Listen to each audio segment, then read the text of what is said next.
What is going on? We are up at the ass crack of dawn. It isn't even the ass crack of dawn. It is still dark outside here on the West Coast Pacific time. Almost 4 in the morning, and it is midway through the co-main event of Takuma Inoue against future Hall of Famer Kazuto Ioka. Here in this, the Japanese Super Bowl of boxing. So, what's up, everybody? Had to get it in. Had to wake up early for this fight. Wasn't gonna miss it. Your boy is functioning on about an hour or two of sleep. Couldn't get some good rest. It was just one of those nights where you couldn't really fall asleep, even though you want to. Your body won't let you. We got the Errol Spence Tim Tszyu presser in Las Vegas early this morning, and then a full day of the Benavidez-Zurdo card here at T-Mobile Arena. But had to find a way to summon it up to get up for Inoue Nakatani. We are halfway through the co-main event. Inoue's younger brother Takuma Inoue has dropped Kazuto Ioka twice in the second and third rounds. He's up on the cards right now into the sixth round. So what's going on, everybody? Isaac Esquivel, Anthony, C Money, what's going on? Good to see everybody here. Kevin the Trucker said Sean doesn't sleep. Unfortunately, you would be correct today. But yeah, let's Inoue, man. Ioka looking the bit of 37 years old, trying to become 5-division champ, but right now that younger Inoue brother is looking sharp, looking good. Started with his jab, put some combinations together, dropped him in the third with an uppercut, and he's in the driver's seat of this fight right now in the sixth round. We'll get into it. There's about a minute 40 left in the sixth, and Inoue is controlling the center of the ring well, using just enough movement, and the DAZN broadcast cuts out right as we start, and because it is an international feed, and they got to back out there for a minute. But Ioka, the veteran, trying to mount some pressure here.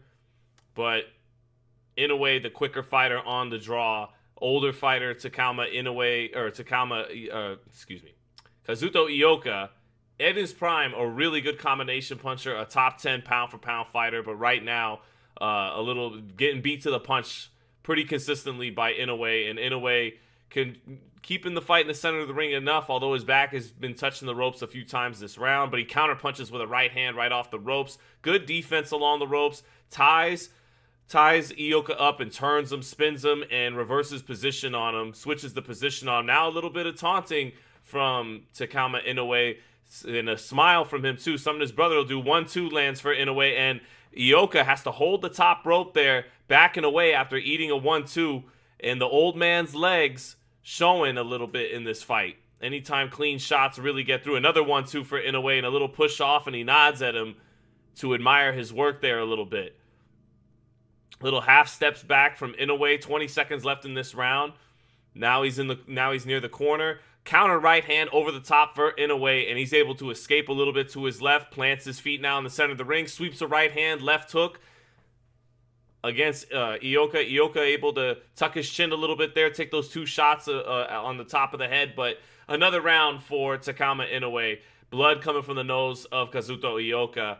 And Inoue in firm control of this fight, well ahead on the scorecards. Ioka being tough, coming forward, trying to mount pressure, but again, getting beat to the punch and getting counterpunched too by Inoue. So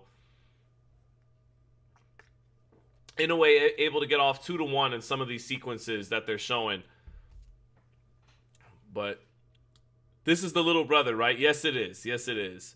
Did Sasaki get his head knocked off? I don't know. I just woke up and had to hop in. Let me see if Jin Sasaki lost or won.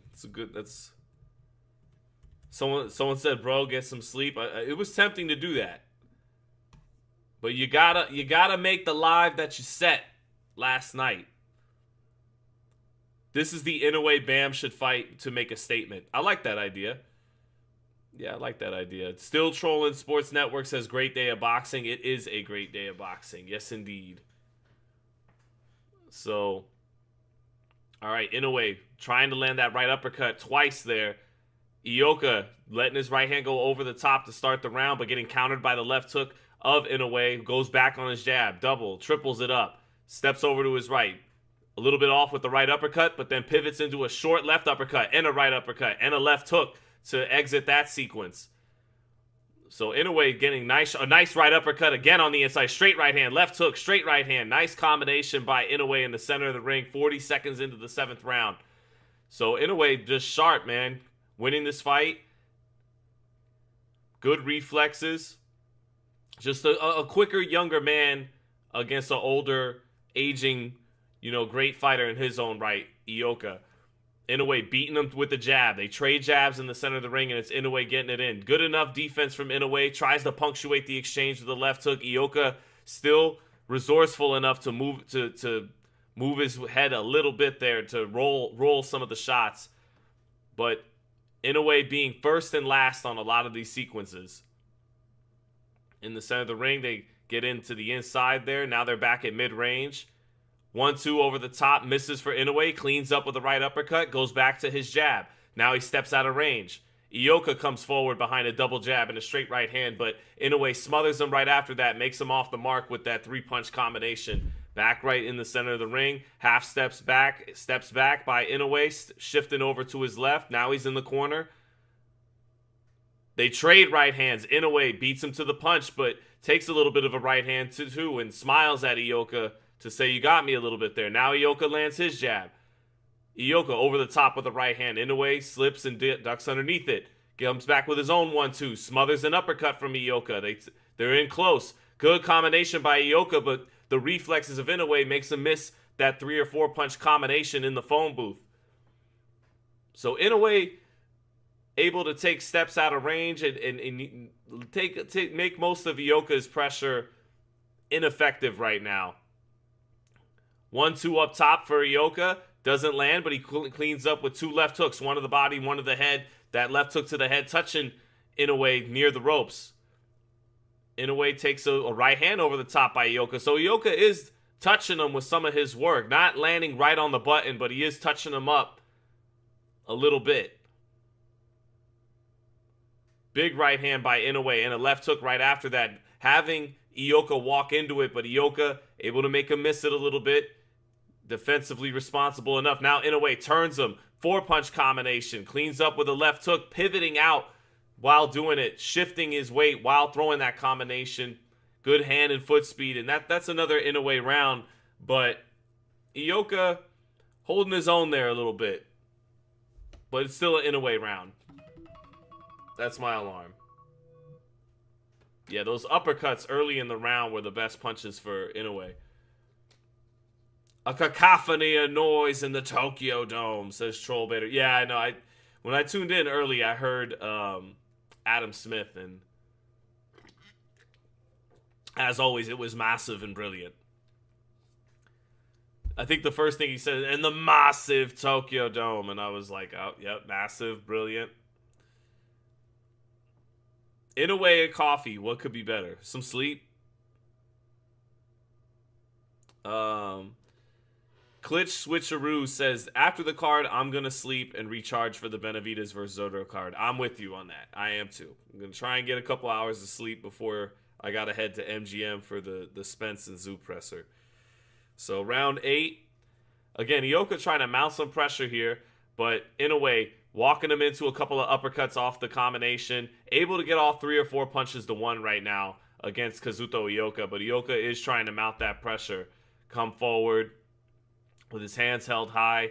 Inoue counterpunching out of more of a high guard stance, but that kind of Inoue high guard stance where it's not the hands right at home around the temples or anything like that. Just hands up, very textbook kind of stance. Beautiful jab, right uppercut, and then exits out to his left in the center of the ring behind a double and triple jab.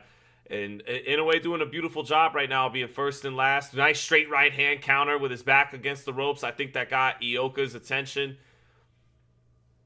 Kind of like what Naoya Inoue did to Jason Maloney some years ago, just walking him into a perfect straight right hand, and that knocked Maloney down back in the pandemic.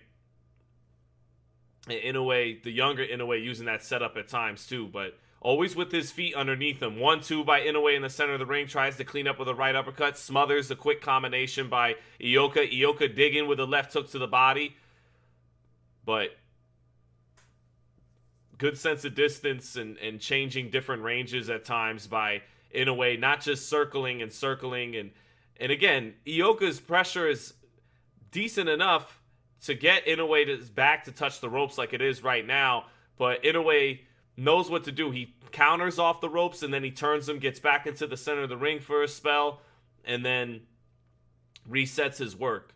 So, good jab off the ropes by Inoue, shifts to the right, shifts to the left, shifts back to the right, ducks underneath a 1-2 and a 3, and another right hand by Ioka, but all of them not on the mark against Inoue. Slick enough and quick enough feet to get out of there. There's a right hand by Ioka, put it behind a left hook, and followed Inoue out as he was trying to exit along the ropes. But they're back in the center of the ring now. Inoue smothers them enough to puts his weight into him to get him back into the center of the ring. But Ioka's pressure is making his back touch the ropes a lot this round.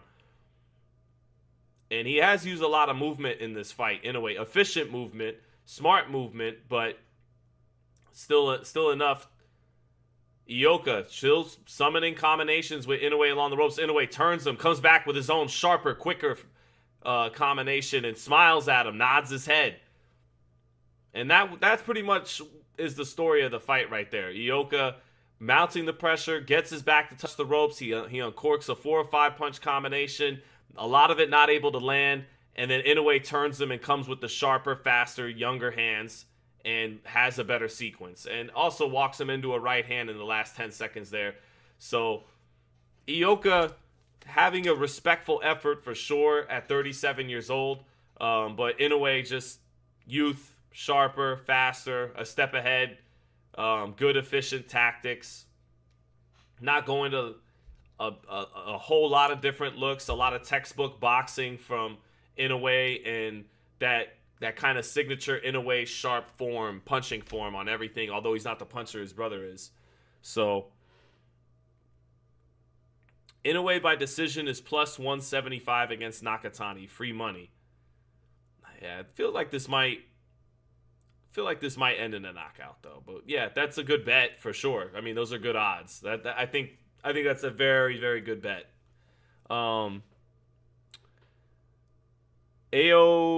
AOLJ says, yo, Sean, what do you think of Takuma Inoue so far? He's good. He's sharp. You know, he's not his brother. He's not the puncher his brother is. He doesn't have as much versatility in his bag as Naoya Inoue does, but he's a sharp, educated boxer, has that same kind of form and technique from his father, Shingo Inoue, that he taught Naoya.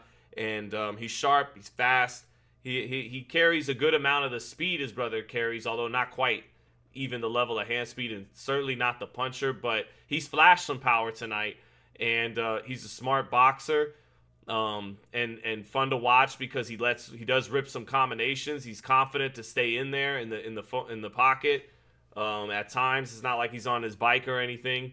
Just efficient movement. Good fighter. I can see why he is the WBC bantamweight champ. So nice right uppercut, left hook. About a minute into this 9th round. And Ioka's feel like, you know, the fight's settled in. Ioka's gonna be game. He's gonna keep pressuring Inoue, given what he's got, but he's just getting beat to the punch. Inoue has an answer for everything, and Inoue is gonna take some chances to try to walk him into some heavy shots. But if Ioka can keep holding up to it with his legs underneath him after getting dropped twice, you know, there's gonna be a wide unanimous decision for Inoue. But Inoue still got 4 rounds to work with. He is walking him into right hands. He is walking him into counter punches. He is landing combinations and spots. But Ioka is holding up to that work well right now. So, yeah. Ioka making Inoue's back touch the ropes again. Minute 15 left in the 9th round. He's in the corner, shoots off a little combination, but Inoue a little too slick for him to really touch cleanly. Now he's back in the center of the ring, takes his walk to his left. Ioka pressing him some more, getting his back near the ropes. Inoue misses a right hand, but good job of Inoue just having his sense of distance and knowing when to walk him into a right hand, follow it up with a combination. Has gotten away from his jab a little bit in the center of the ring. And again, his back is touching the ropes more and more as this fight has went on. But 40 seconds left in the round. Inoue misses that right hand over the top. Ioka stays on top of him, stays pressing him, gets him in the corner. Right hand by Inoue, walks him into it. And that's what he's starting to do. He's starting to do a little bit of his version of what Floyd Mayweather would do, like against a Carlos Baldomir. Just kind of move about the ring and then get your feet set to walk him into a pot shot right hand and rinse and repeat. And that's a little bit of what Inoue did here in the 9th round. Straight right hand for Ioka does touch Inoue. Sharp left hook by Inoue. Steps into a 1-2, and I think that left hook got Ioka's attention. Inoue loaded up on a lead left hook there, followed it up with a combination. Ioka keeping his hands up to block what came after that left hook, but that was a sharp left hook by Takuma Inoue. So,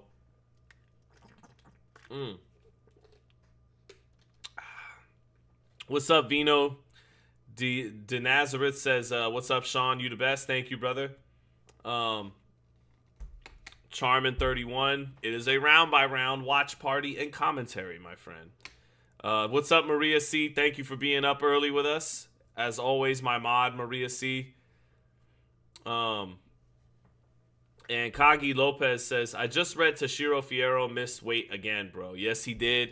I'm not surprised. If you go back and watch my interview to start fight week, the first thing I asked Fierro about is, will you make weight this time? Will you redeem yourself for not making weight for Pitbull Cruz? And the first question I had for Oscar Duarte is, are you nervous that this guy's going to blow weight like Richardson Hitchens did? But he at least made the fight, unlike Richardson Hitchens. He made it to fight night. And I think that's all Oscar Duarte cares about. And I think Oscar Duarte is going to mop Angel Fierro up. I have really no doubt about that. So who's winning, says Skywalker, man? It is all Takuma Inoue. Ioka been dropped twice, eats a right hand right there, and a left uppercut off of that. That got Ioka's attention, got his legs to buckle a little bit, 30 seconds into the 10th round. And Inoue ties him up, gets impedes that pressure, turns him on the rope, sweeps a right hand off of his jab, gets it back in the center of the ring. Inoue keeping that right hand disciplined by his chin. Nice left hook to the body by Inoue in the center of the ring off a quick little combination. Ioka just stepping forward. Can't really find this young gun. Doesn't have a lot of snap right now because he's got to take something off the punches to try to touch up the quicker man. Double jab. There's a right hand for Kazuto Ioka with Inoue along the ropes. Punches in combination. Finds him with a right hand. But Inoue comfortable with what's coming back and trying to just let Ioka stay in the pocket there with him so he could punctuate in that exchange. Back on his jab. They're trading jabs. Inoue has the sharper jab. Straight right hand by Takuma Inoue. But Ioka not quite walking into that one. Inoue exits out with his jab, steps over to his left. Now he's in the corner again. Little of a feed interruption by DAZN. Do I think Inoue will ever fight at a stadium in the USA? Well, he has fought here 4 times. I think so. I think that tells me he still is searching for his Prince Nassim, Kevin Kelly, I've made it in America kind of moment. But I think one of the featherweight champions is going to have to step up and emerge and unify and become the top dog at 26 to give him a reason to venture over to the United States. Give him a clear selection of opponent that fits the bill. And I think Bruce Carrington would be the best bill. It's, you could fight a Divino Espinoza in the United States, but I think you'd want to fight to really have your moment. You'd want to fight an American in America. I think Bruce Carrington, if he could emerge with 2 titles and come to the head of the pack of the featherweight division, it could be a nice right uppercut by Ioka, one of his cleanest shots that I've seen this fight, but Inoue takes it. And Ioka continues to mount the pressure. He's been very game. Inoue hasn't been as dominant this round in the 10th round. A lot of pressure. He's got 2 rounds left. And he has been on cruise control a little bit more compared to when he was dropping Ioka earlier in the fight. And that was a decent round by Ioka, one that he conceivably could have won. He was the more consistent fighter that round. But back to Inoue fighting in America. Yeah, I think, Bruce Carrington fits that kind of Kevin Kelly, Prince Nassim mold. He was an American fighter from New York, respected in America, and Prince Nassim got to fight him in the Garden. I think if Carrington could emerge with 2 titles, maybe become the unified lineal champ, then that would fit the bill for Inoue to come to the United States. But I think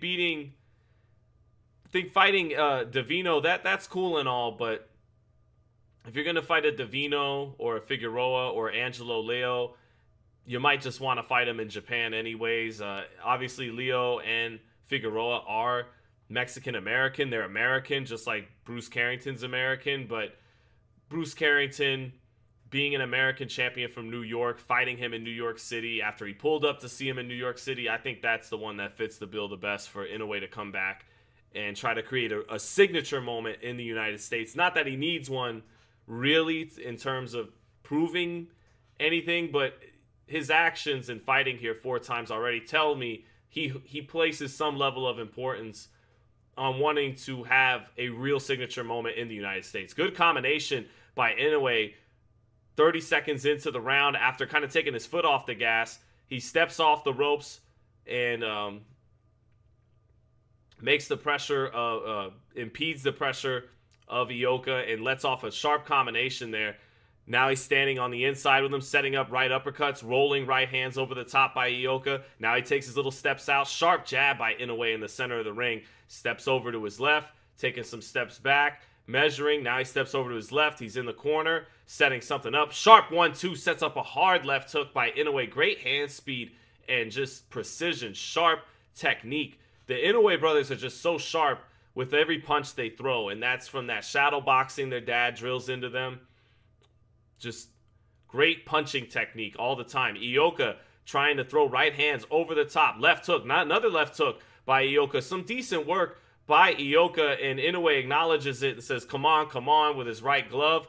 But he's not landing with the full force and oomph. He's having to take something off of the shots a little bit and just touch Inoue along the ropes. Inoue is able to sit down and really turn over each and every shot at full speed when he gets off. So that's a difference there. Minute 10 left in the 11th.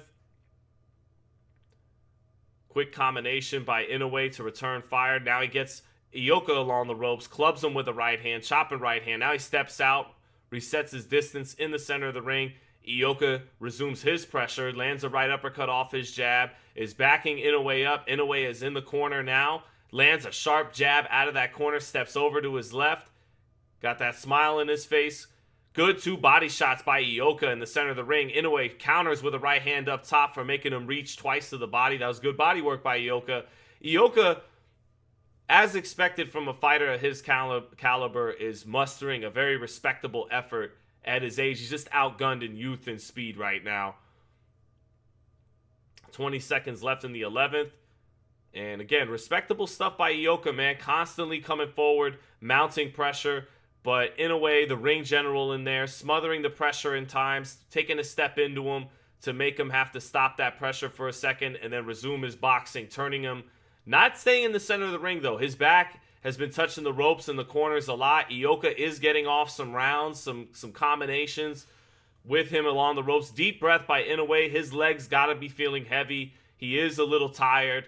And Ioka still looks like he's got a few more rounds in him heading into the 12th. Got blood leaking from his nose. He's not going to win this fight, but he's had a couple of decent moments over the last couple rounds, and Inoue has downshifted and coasted a little bit in spots. He's been fighting a lot spottier the last couple rounds, but he's so ahead that he should be fine. So what's up, Trillcade? Have I fell off the wagon or still smoke-free? I am still smoke-free. This was supposed to be the weekend when I said in November when I stopped. By Benavidez-Zurdo, I will smoke a little weed. I'll have that 6-month reward time, and I'm just going to skip that. I'm straight. I'm not going to be smoking this weed this weekend. Still trolling says Inoue knocks Shushu out. His chin is suspect as fuck. I can see that. I mean, I think of how Castro hit him with that right hand on the side of the head and had his legs badly hurt, and it was a prolonged moment of a scare for Shushu. It wasn't just like a flash punch, and it took him a round or so to recover, and Castro built momentum, won multiple rounds off that moment. But I think Shushu is a very interesting fight. Straight right hand by Inoue and a left hook. Follows it up with another left hook. And Ioka's legs buckled there for a second. Inoue back on the jab, pressing forward now. Left hook, straight right hand, double left hook, triple left hook. Here comes Inoue with a 12th round surge trying to close the show. Beautiful combination there. Touches with a jab, comes with a hard right hand and a left hook. Ioka resourceful enough, keeping his wits about him. 45 seconds into the round, hard shotgun jab by Inoue in the center of the ring. Hard right hand by Inoue over the top. Ioka feeling these shots. Inoue smothers him for a second there. Back on his jab.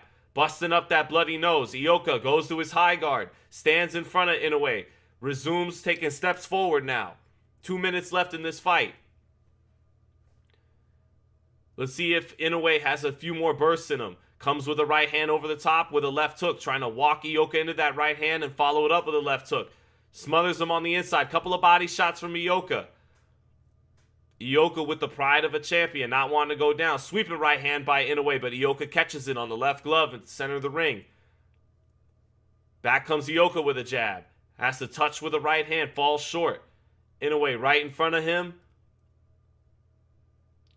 Daring him to punch with him. 1, 2, 3. 4-punch combination by Inoue. 1, 2, double left hook. Ioka keeping the gloves at home to catch and roll some of those shots. Oh, counter left hook by Inoue, and he turns him off that counter left hook. Walks him into it. Plants his feet in the center of the ring. Minute left in the fight. Hard shotgun jabs by Inoue. Beating Ioka to the punch. Out jabbing him. Nodding his head at him. Saying, come on, come on, come on. Big right hand by Inoue. Ioka felt that. Walked him into that straight right hand. Again, that same setup his brother Naoya Inoue did to Jason Maloney years ago. 40 seconds left. Ioka not going to go out like that. Not going to go down, it seems. Taking Inoue's best shots here in the 12th round. 30 seconds left. Inoue keeps nodding at him. Ducks underneath the jab. Smothers the body work of Ioka. Back in the center of the ring. Shotgun jab. 20 seconds left. Good punch, good, just gotta give, that's the pride of a champion there. Oh, right uppercut, counter, beautiful left hook, right off of that, 10 seconds left. What a counter combination by Inoue. Inoue tells the crowd, come on, come on. Ioka stumbled a few times in this round, but the pride of the 37-year-old 4-division champ holds up. Some swelling around his eyes, blood from his nose leaking. Inoue pretty clean throughout his face. Pretty dominant performance by Inoue. Clearly won the fight. Dropped him twice. He's going to retain his WBC title. And that's a pretty good start to the night for the Inoue brothers. So,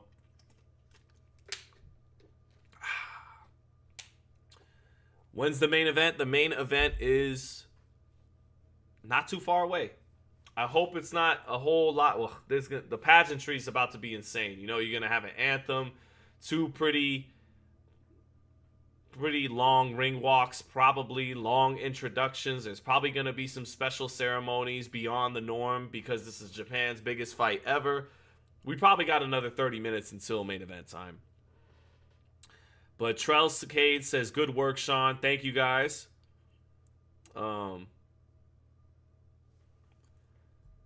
Titus, what's up, Titus? Says his little brother is fighting, guys. For those that don't know, Naoya is the main event, possibly next fight. Yep, that was Takuma Inoue, successfully, it would seem, defending his WBC bantamweight title. He did pretty good. Kagi Lopez says Murataya's dad said they accepted 70-30 split to fight Shakur. Is that fair? I don't think it is. No, I think it is. I mean, Shakur's 4-division champ. Been on the pound-for-pound list for half a decade now, actually, as young as he is. And coming off selling out MSG with Teofimo, Murataya, I was at that fight. I loved that fight with Andy Cruz. It was like 1,500, maybe 2,000 people there when he beat Andy Cruz. So, yeah, it's absolutely fair. You know, honestly, even like 75-25 would be kind of fair. But 70-30, that works. You got to take that. What that means if Shakur is taking home 5, he's taking home like what, 2? So it's pretty fair. $2 million payday for Murataya. Um, all right, Takuma Inoue wins and retains the WBC bantamweight title. Yeah, someone earlier said that Bam should take that fight to set up an Inoue fight. I agree, but I think Bam's got to get a move on if he really wants that fight. He's got to move up a couple weight classes from 15 to 122 because Inoue's headed to 126 after this. I mean, he might have one more fight at 122, so if you want to be that fight, you got to get a move on. But yeah, WBC bantamweight champion Takuma Inoue, and I absolutely think that Bam Rodriguez should take that fight, even travel to Japan for it, which he said he wouldn't have a problem doing for Naoya Inoue. So, is Naoya eating cake in his warm-up room? We don't have a visual on that just yet. So, relax. It's only money. Good morning to you too, brother. Emerald Sphere says it's a W streaming this fight. Thank you, man.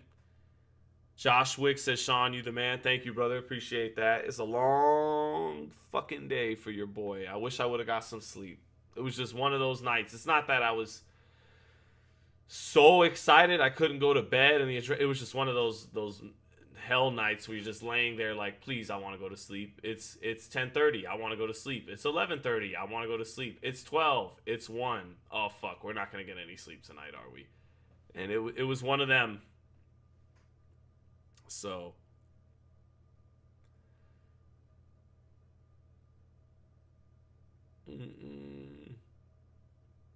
Cobra bag? Yeah. I've never really fucked with a Cobra bag. I mean, I'm going to be back in the boxing gym this summer because I'm going to take my son to a class once he gets out of school. So while he's doing his boxing class, I'll train, try to loosen up the old limbs there, see if we can get a little sharp again. Big Sean, you taking a nap before the Benavidez fight? Yeah, man. I'm gonna when this stream is over, I'm gonna try and squeeze in 2 hours of sleep before I gotta head to MGM for Spence Zoo. Coffee? I don't drink coffee, Maria. My wife thinks I'm crazy for that. She says I'm the only adult that doesn't drink coffee. So I've never drank coffee. I do not drink coffee. It doesn't smell good to me. The pound for pound rankings are about to move around after today. Well, Inoue might. I think if Inoue can knock out Nakatani, I think he might get the top spot because he's been more active than Usyk. And also, I wonder if pound for pound voters and people that kind of decide the consensus on those things will go, Inoue's been knocking on the door at number 2 or number 3 for so many years now. And they may give him his moment. It's like when, Karl Malone would win an MVP, or when like the NBA voters want to give it to somebody else, or the NFL voters want to give the MVP. Like, it's like we've already gotten Mahomes a couple MVPs, or Brady or Manning. We want to give it to a guy who's been a runner-up so many times. We want to give him that. Although the equivalent to that is being Fighter of the Year, which Inoue has won before, maybe even multiple times if I were to check. But I think Inoue, if he knocks Nakatani out, I think might get the top spot. And I think he deserves it right now. I think Usyk fighting naturally bigger men at heavyweight, those Fury wins, beating a guy several, 40 pounds heavier than he is, if not more. I think that, that's what pound for pound's about. Proving you're so good you could beat a man much heavier and bigger and taller than you are. But I think Inoue, the people who make the consensus on that, Michael, we got to give it to Inoue. Like, we got to let him stand as the pound for pound best fighter at some point. And tonight, it is a summit meeting. It is Japan's biggest fight, but it's also really supposed to serve as a coronation of the man that, if he wins, and I believe he will win, Inoue is the greatest fighter ever from Japan, undisputed, no doubt about it. And to go along with that coronation, he may get the top pound for pound spot. So I think that might happen. And Benavidez, I think, gets climbs the list a little bit in the bottom half of the 5. If I think if Benavidez can stop Zurdo, he's gonna get to number 5 or 6 or 7 if he could stop Zurdo, but that's gonna be very tough to do. As big and as durable as Zurdo Ramirez is. So since Crawford is retired, who's number 3 now? I forgot. It's Shakur. I think the top 5 right now is Usyk, Inoue, Shakur, Bam, and Bivol. So I think if Benavidez could stop Zurdo, there's an argument that he could be as high as the top 5. Because even though he hasn't had the chance to beat the man in any of the 3 divisions he's campaigned at, if he could go up 25 pounds and stop a guy who's never been down before in his first fight, and in that sense kind of one up what Bivol did to Zurdo, which isn't going to be easy. I don't know if I'm really expecting that. I think Benavidez is going to win tonight, and sleeping on it a little bit. Again, I wouldn't be surprised if Benavidez looks vulnerable tonight and has his toughest fight of his career, but I definitely think he is going to win the fight. But if he can surprise people and even stop Zurdo Ramirez, which part of me thinks that could be possible because Ramirez is talking about with one foot out the door, and I think Benavidez has more dog in him than Zurdo. So if he can maintain his volume, which I don't know if he'll be able to. He looked tired at his workout to kick off the week on Wednesday, and that weight was jiggling in some spots when he was shadow boxing. And he seemed to be breathing heavy and sweating profusely after putting on that 9-minute media workout back in Wednesday. But if he can sustain a pace against Ramirez and turn it into a real dogfight, maybe Ramirez, who is got one foot out the door a little bit, maybe Benavidez could surprise us and wilt him, beat him down late in the fight. Possible, but I think the safer bet is Benavidez by decision, at which point Benavidez will maybe stay around 8 or 9 or somewhere there. But if he can stop Zurdo, then I think he has an argument for top 5, because when Bivol and dominated Zurdo, Zurdo wasn't a reigning champion, and it was in Bivol's weight class that he's campaigned at for most of his career. So Benavidez is going up 25 pounds and going to take 2 titles off of him. And if he could one-up him and stop him, I think overall you could argue that's more impressive than what Bivol did to him, which was really impressive. I mean, even going back and watching how Zurdo really is a quality fighter and just how pedestrian Bivol made him look just shows how great a fighter Bivol is. Really is a first ballot Hall of Famer and one of the great light heavyweights in boxing history. To beat Zurdo and handle him with ease, and then to beat Arthur Beterbiev alongside a slew of quality wins like Joe Smith and a lot of other quality fighters, that just shows you how great Dimitri Bivol is. What's interesting though is Bivol, as great as he is not known as some kind of pressure fighter, and he backed Zurdo up. I mean, he took his lunch, he kind of punked him in their fight. He took the fight to him, and obviously different style than Benavidez, busier with his feints, and he's twitchier with his feet by far than Benavidez. At any moment, even though he's right in front of you, he could take that little step out of range and get a little in and out on you. But he didn't even have to go in and out on Zurdo that much. He stayed in front of Zurdo and drew a line in the sand and controlled the center of the ring and backed Zurdo up. And he's not a pressure fighter like David Benavidez. Now, skills pay the bills. Maybe the threat of his front foot feints and his upper body feints and his rhythm was enough that it froze Zurdo Ramirez. And David coming in, crossing his feet more, not being as twitchy with that lead foot, threatening to bounce in and out at any moment. It doesn't make Zurdo second guess his range as much. And Benavidez' style of pressure isn't as effective as Bivol was. But there's the other line of thinking that at the end of the day, as brilliant as Bivol is, he's not a traditional pressure fighter, and Benavidez is. And if his pressure was able to control and tame Zurdo and back him up, then maybe Benavidez can take it a step further. So we'll see. Jai Opetaia would beat both of these two fighters' namesake. I think that's more than fair. We got to see. Let's see how Benavidez looks at his first outing. I think Benavidez, pound for pound, is better than Jai Opetaia, even though Opetaia is excellent. Opetaia is an 11 to 15, 11 to 20. He's that next echelon beyond the top 10, on the fringe of the top 10, knocking on the door. But they don't fight pound for pound. They would fight at 200 pounds. And Jai Opetaia is chiseled at 200 pounds. He's a really good athlete. He hits very hard. He's a good boxer, puncher. So he's got good feet, good movement, southpaw, power. Unlike David and Zurdo, he's chiseled and in great shape. He's fought his whole career as a cruiserweight. He's not coming up from super middleweight and light heavyweight. So I more than understand making Opetaia the favorite. I think as we talk about it right now, Opetaia is the favorite over Benavidez, and we know he beats Zurdo in all likelihood. But let's give Benavidez his audition at cruiserweight. Maybe Benavidez looks really good and stops Zurdo Ramirez, and you got to look at Opetaia as a 50-50 fight or Benavidez as the favorite. But before he proves anything tonight against Zurdo right now, yeah, Opetaia would be the favorite in that fight.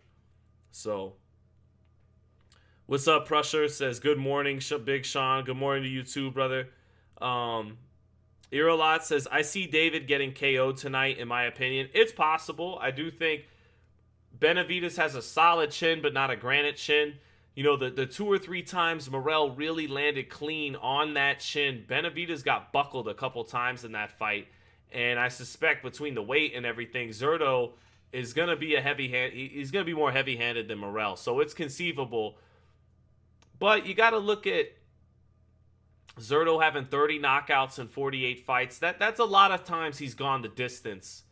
And if he wasn't able to knock out 18 or so lesser fighters than David Benavidez, what styles make fights? And it's a big occasion. And Benavidez is used to being able to just fight downhill. He might get caught with some shit that he hasn't been caught with before or hasn't felt before from a man that size. I think it's possible Benavidez gets hurt and gets dropped in this fight, but I think he could make it through a moment like that, a scary moment like that, and go life or death and still pull it out from the fire against Zurdo, because I think he's got more dog than Zurdo. And each time Morrell hurt Benavidez, you got to question the chin a little bit, but he always responded and came back with ferocity, with combinations. So if Zurdo can't keep him down and put him out, I think Benavidez could get off the canvas and keep coming, and dog it out. Benavidez is a dog. I think he's got more dog in him than Gilberto Ramirez. I think he wants it more than Gilberto Ramirez. He has more desire and ambition at this championship level. Ramirez, to me, around the time he left Top Rank and left the super middleweight division, hasn't had as much intensity, discipline. He missed weight in one of his fights. I know Benavidez did too early in his career, but Benavidez is on a run right now and is in his prime right now. Zurdo, to me, he looked better at super middleweight years ago. So, you know, I think if it comes down to a battle of wills, I'm going to take the guy who wants to fight at this level for several years to come and be a face of boxing and take over these big dates over the guy who started fight week by telling me, quote, I want to take a break from boxing. You know what I mean? That's just me. So, but yeah, anything's possible. That's a big motherfucker, Gilberto Ramirez. And Benavidez, while I think his chin is solid, and he only went down against Graville when he was really young, at 20 years old. Yeah, you saw Morrell hurt him a couple of times in their fight, and easy to surmise that Ramirez is going to have heavier hands than Morrell. So, it could happen. But Darrell 4880 says Benavidez hurt this guy in sparring. Imagine now. Yeah, I think Benavidez knows what it is from sparring. He believes, I know I'm going to beat this guy. So Am I the only one who thinks Nakatani doesn't stand a chance? This fight won't be close. He doesn't have that twitch like Boots Inoue tank. No, but he does have hand speed and he does have precision. I know what you mean. He may not have that twitch you're talking about, but he does have. Oh, don't tell me there's one more fucking fight between Yoshiki Take and Dekang Wang from China. No, we wanted the main event. What are you doing to us? Don't do this to us. I'm not calling that fight. I'm saving some of my vocals for main event time. We could talk boxing while we wait for the main event. That is some bullshit. We saw our co-feature. We saw the little brother defend the WBC title. Is this just about Japan flexing on China? Is that what this is? This is Japan's Super Bowl night, and they want to see a Japanese fighter beat up a Chinese fighter because of that long-standing rivalry between those countries. No. Don't do that. Take a nap, Sean. We all can. I think everyone will leave the live if I take a nap. What was it like when Chavez screamed at you? He didn't scream at me. He more scoffed than screamed. Chavez is honorary. You know what I mean? He's always an honorary guy. Not the nicest guy, but he's funny. And he routinely will scoff at reporters and the questions they ask. So, I don't think I'm Chavez's cup of tea. When you look at a gringo with a güero with a hairstyle that I have and just, you know what I mean? I'm not someone I think he would go out of his way to have a drink with or hang out with. But, hey, this is what I do. That was my favorite part of the week. I've been sleepwalking through the week, since we got time to kill. A little disheartening cover, like the trappings of stardom. I've seen this movie over and over again with many fighters. You get they're accessible. You get to build a rapport with them when they're on the rise. You're one of the few group of people in this boxing niche that recognizes that talent, that sees where they're headed. So they need to build themselves up. It's easy to access them and talk with them. And to be fair to them, I tend to be nicer on in the beginning stages and on the come up. And then once they get to stardom and start approaching stardom, and in my eyes, holding more responsibility as one of the key cogs in boxing, I tend to turn up the heat a little bit. I just noticed that pattern with myself because I think, with great responsibility comes great power. So early on, it's just about, hey, man, what do you want to get out of boxing? What's your style? Who do you want to fight? What's your timeline? Kind of just enjoying them when they're young and got big eyes and bright-eyed. And then when they transition to being a star, I hold them that much more accountable. And that probably rubs a lot of them the wrong way. I know David got pissed at me last year. And I did throw, for the sake of just, I did make a little bit of mistake of just throwing like one too many fastballs. Although I would say, hey, it was all good when I was throwing Canelo all those fastballs about ducking you. It was all good when I went at Dana White about that. You're giving a shout out to Oscar for standing up for the Ali Act. So, when it's your turn, it's the same kind of energy or whatever. But that being said, it might have been too much proving a point on my point that, hey, everybody knows I like Benavidez, and I'm gonna ask him. I'm gonna ask him about Memo. I'm gonna ask him about Morrell's head games. I'm gonna ask him about Ward needing to use his lead hand more. And it was kind of one after the other. And then he finally was like, what's your fucking problem? But anyways, the trappings of stardom, the arc, they're accessible on the way up. And then when that potential starts to be realized, the Shakurs, the Haneys, Keyshawn's the next one it's going to happen to, David, Gervonta, etc. Then there's the entourage swells in size. There's tons of more people pulling at them that want time with them. There's podcasts and interviewers outside of boxing that they haven't appeared on yet, and they're trying to broaden their scope.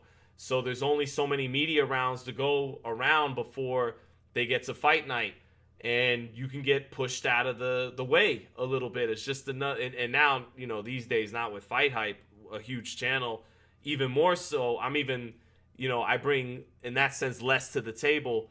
So a guy like Benavidez taking over these dates, becoming that much more of a star, crossover appeal, more publicists, more entourage members, and that's a little disheartening. And I say all that to say it was tough for me to navigate that throughout the week. And Ramirez isn't a great quote. Ramirez isn't going to really say anything that noteworthy.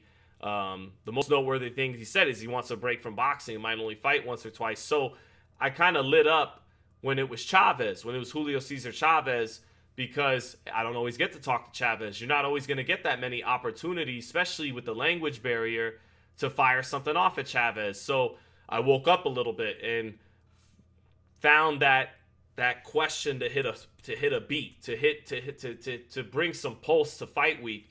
And I said, hey man, do you think Benavidez is a real Mexican fighter? And I'm really asking it more for the audience, because I see all that talk online. And I think a lot of it is Canelo fans and fans from Mexico that are loyal to Canelo. Not all of them. Some of them are just pulling that old card of, if you're born in America, you're not a real Mexican. That's a thing regardless of Canelo fandom or not. But I think it's a lot of Canelo fans trying to shit on David, trying to downplay him. And so I'm like, all right, Julio, like, do you consider him a real Mexican fighter? And when my wife actually translated Julio's response, it wasn't really that dismissive. The closest thing he said to being dismissive is nobody knows who he is in Mexico, really, and that he's more of a North American fighter. But he said he speaks Spanish. He has Mexican roots. I hope, and I think he deserves to be embraced by the fans of Mexico. But ultimately what he said was he was kind of on the fence, más o menos, right? And that's fine. That's fair. And I think I don't know, maybe, not to have a big head about it, but I think it added something to fight week, chat. I do. I think that interview, the reason why it popped off on Twitter was it kind of summed up and touched on the nexus of what this week is all about. It's Benavidez, whether the Canelo fans like it or not, he's got the date now. And last time I checked, whoever's got the date is the motherfucking guy. And he's not the motherfucking guy just yet, but he's been knocking on the door of it. He was denied his actual opportunity to prove he's the guy and snatch that torch from Canelo. So he's got the consolation prize now. He's got the audition.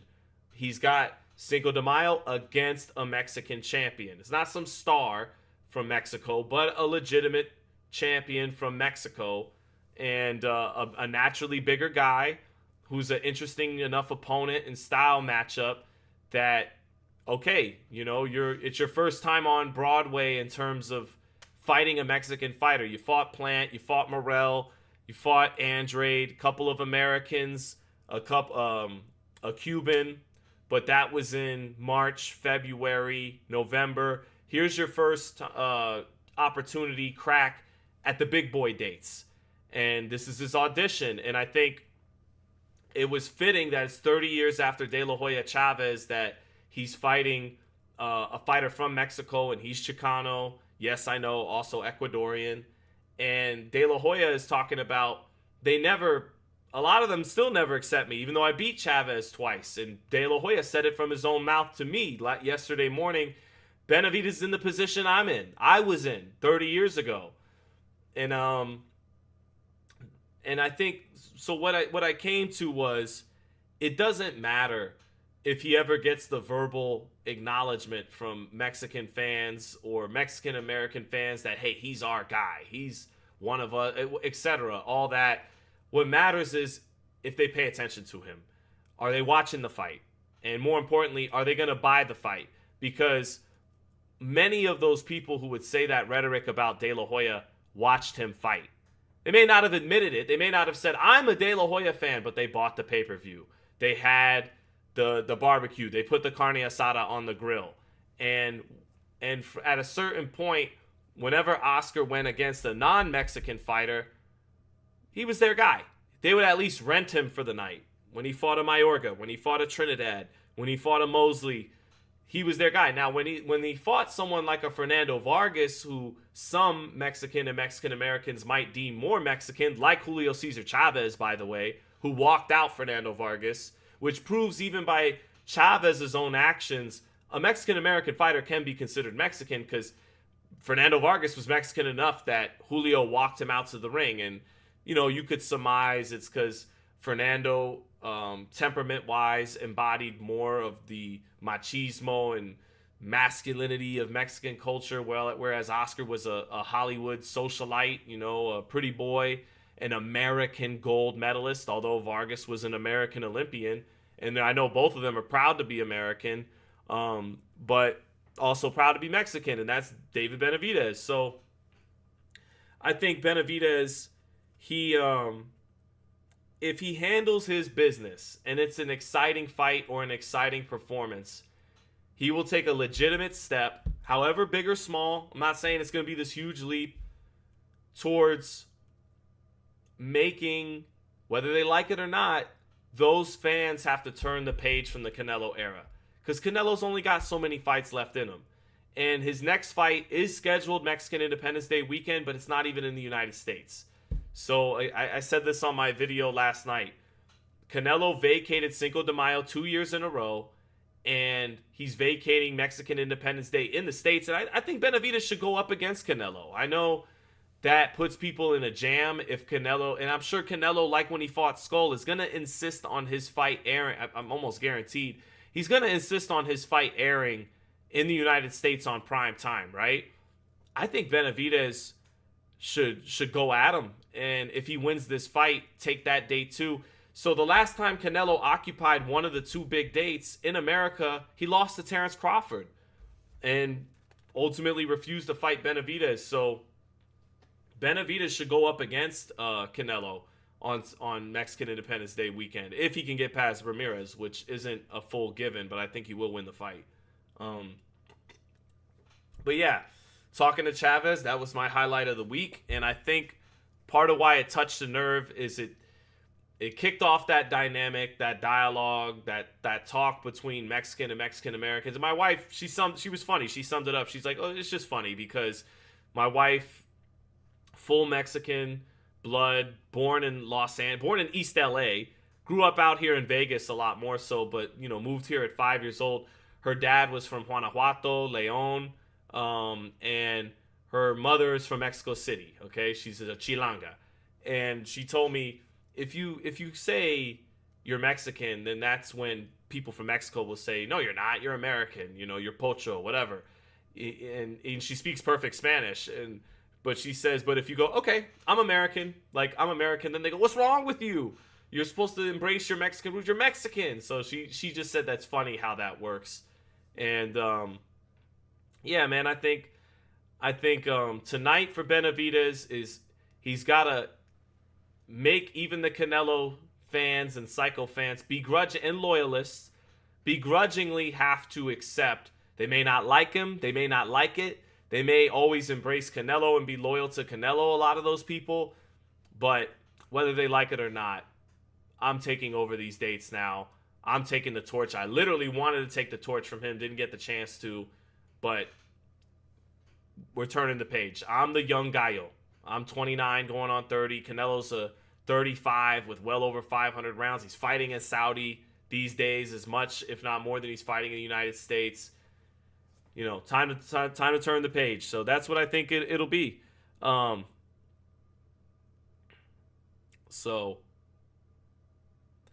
by the way, I don't think Benavidez will ever reach the economic heights of Canelo Alvarez. I don't. But I think he could be a very respectable star and draw in his own right. And I think he's been a respectable draw the last 2 years. I think when you look at the Caleb Plant fight, that sold out MGM. I'm sure on pay-per-view it probably did a little bit north of 100,000 buys.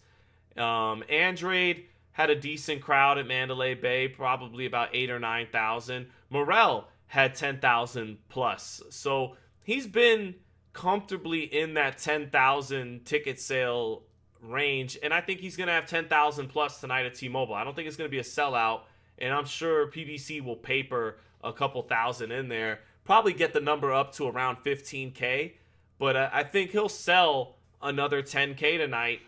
And this time, I think if you do it on Cinco de Mayo against a Mexican champion and it's a fun fight to watch, I think he will get to that 15K, could sell out an MGM on his own now, as opposed to a healthy crowd on his own. I think tonight moves the needle for him if he handles his business. And again, I think even if he looks vulnerable and to the purists gets exposed a little bit, like he can't beat Opataya, he can't beat Bivol, a lot of the casual Mexican fans, they're not gonna. It's gonna be more the ones that really watch boxing on a consistent basis who point that out. Your more casual Mexican fans, all right, what's this? Benavidez-Zurdo. All right, let's put something on Cinco de Mayo, have a fight party.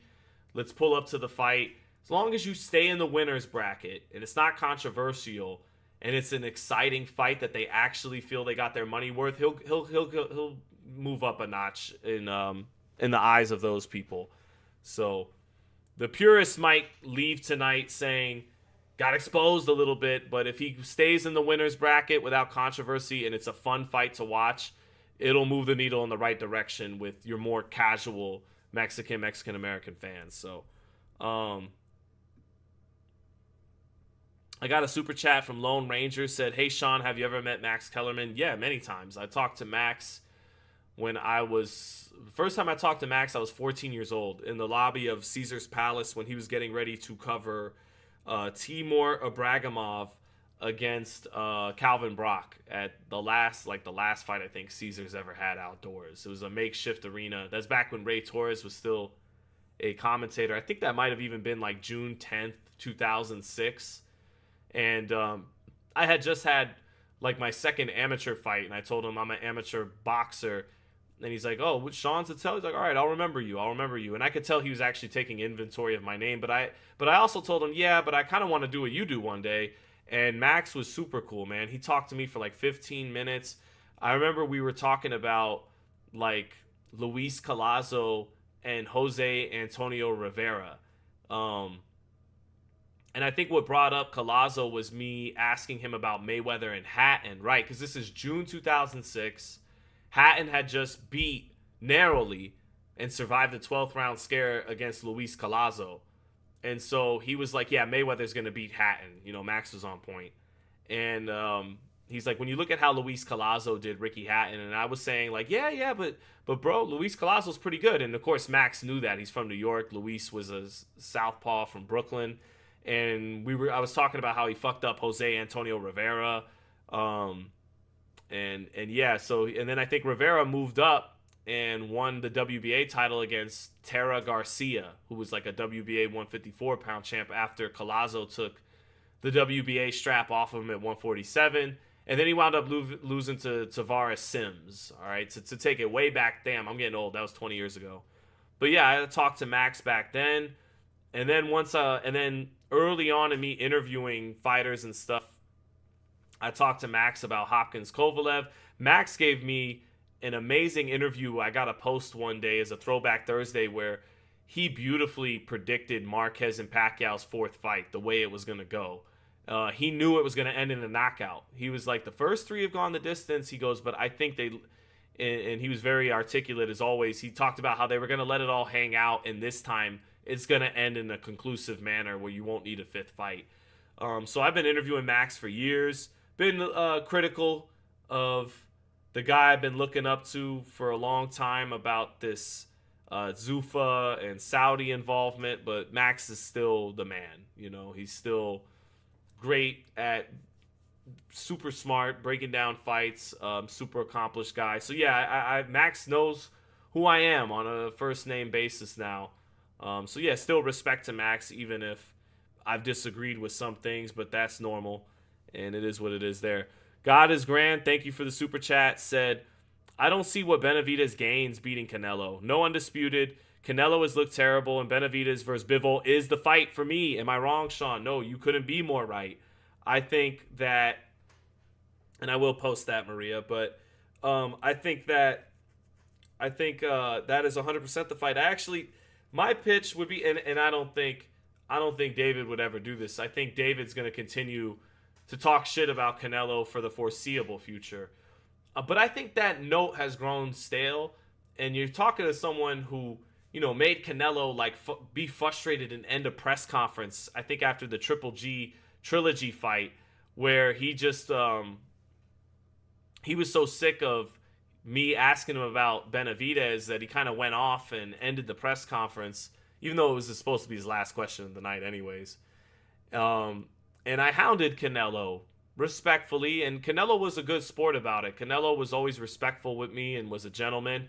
But every time between 2020, I think the first time I asked Canelo about Benavidez was December 2020 in the bubble, covering his Callum Smith fight in Texas.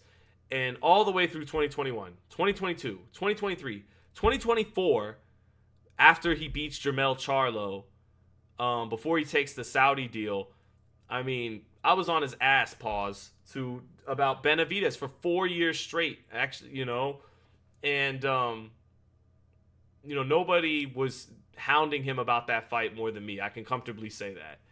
But at some point for Benavidez, he's saying, you guys keep asking me about him. I don't ask him about Canelo anymore. I've been asking him about Bivol a lot more the last year or two. And actually, I have an interview with David where I was asking about Bivol and Beterbiev in 2020, 2021, early in 2021, New Year's 2021 in Big Bear.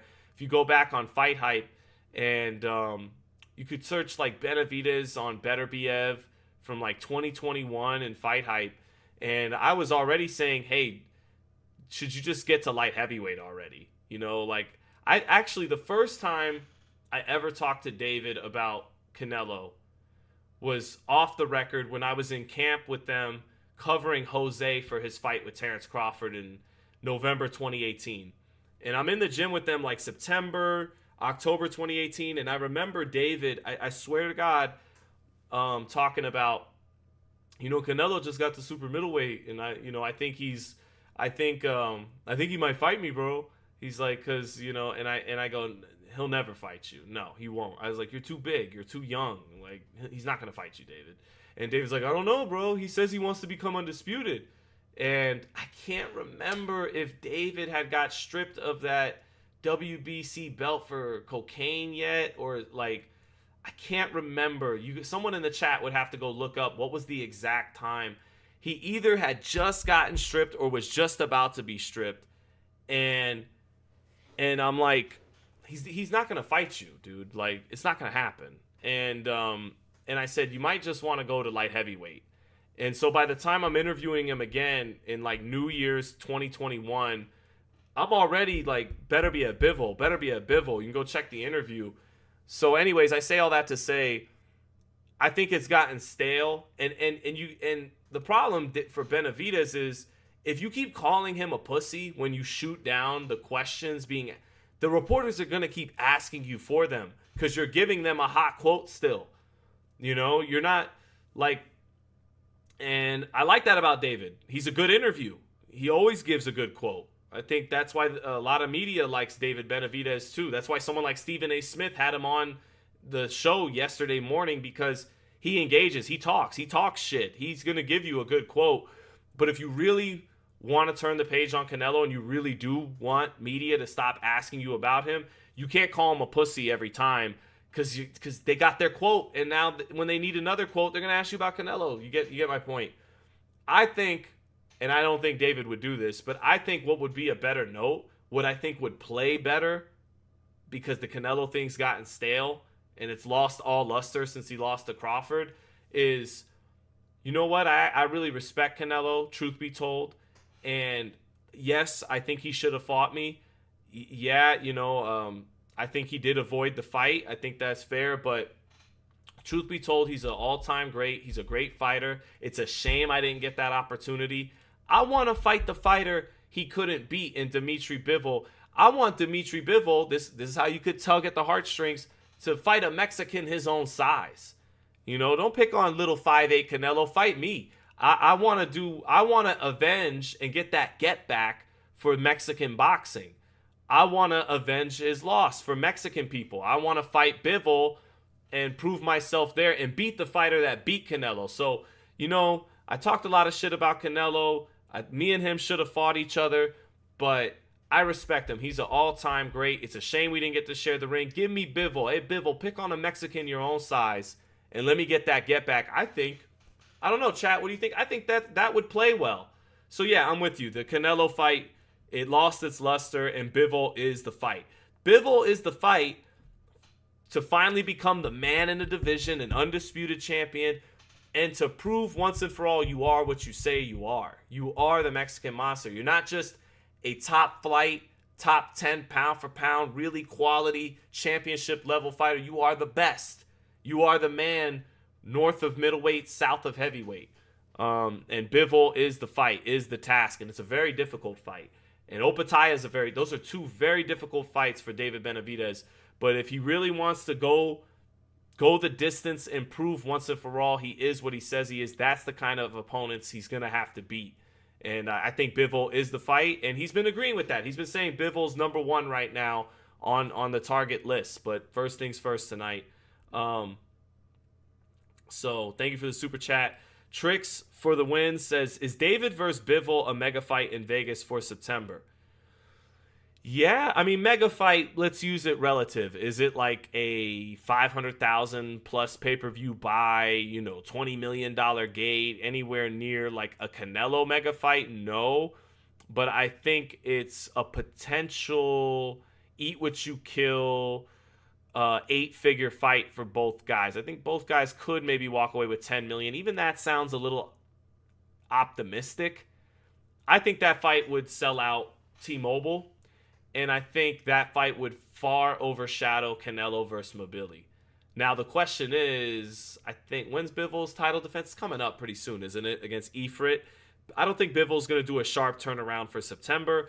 And can you convince Bivol, who figuratively speaking, not literally, has been fattened up with big fat turkey paydays and fighting overseas, is he gonna play the B side as the undisputed light heavyweight champion after putting a lot of money in the bank off of Turkey's paydays? Is he gonna forego a trilogy that might be funded by Turkey to eat what he kills in America as a B side? Because if you're fighting Benavidez on one of those dates in the if you're fighting Benavidez in the United States, period, you are the commercial B side. Although you are, they wouldn't be able to pull some shit they're pulling with Zurdo Ramirez. They wouldn't have him out on the stage first and then wait 5 minutes through a mariachi for Benavidez as a challenger to make his way to the stage. That ain't gonna happen. Bivol's gonna be treated like the champion, and I think if Benavidez really wants that fight, especially in America, he would have to forego the A side purse. He would have to take 40% and let Bivol keep 60%. Absolutely. Even though Benavidez would be the draw. But is it a mega fight? Relatively speaking, it's a big fight.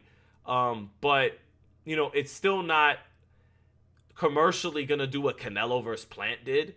You know what I mean? Maybe even what Canelo versus Bivol or Charlo did. But I think, relatively speaking, yeah, it's a big ass fight, and I think boxing fans would be 1,000% pumped for it.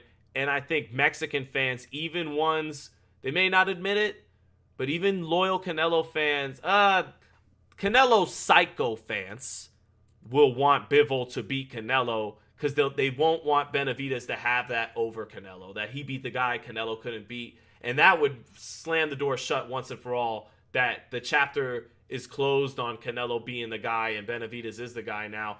But I think your more reasonable, objective Mexican fans will be rooting for Benavidez, and I think they'll support that fight.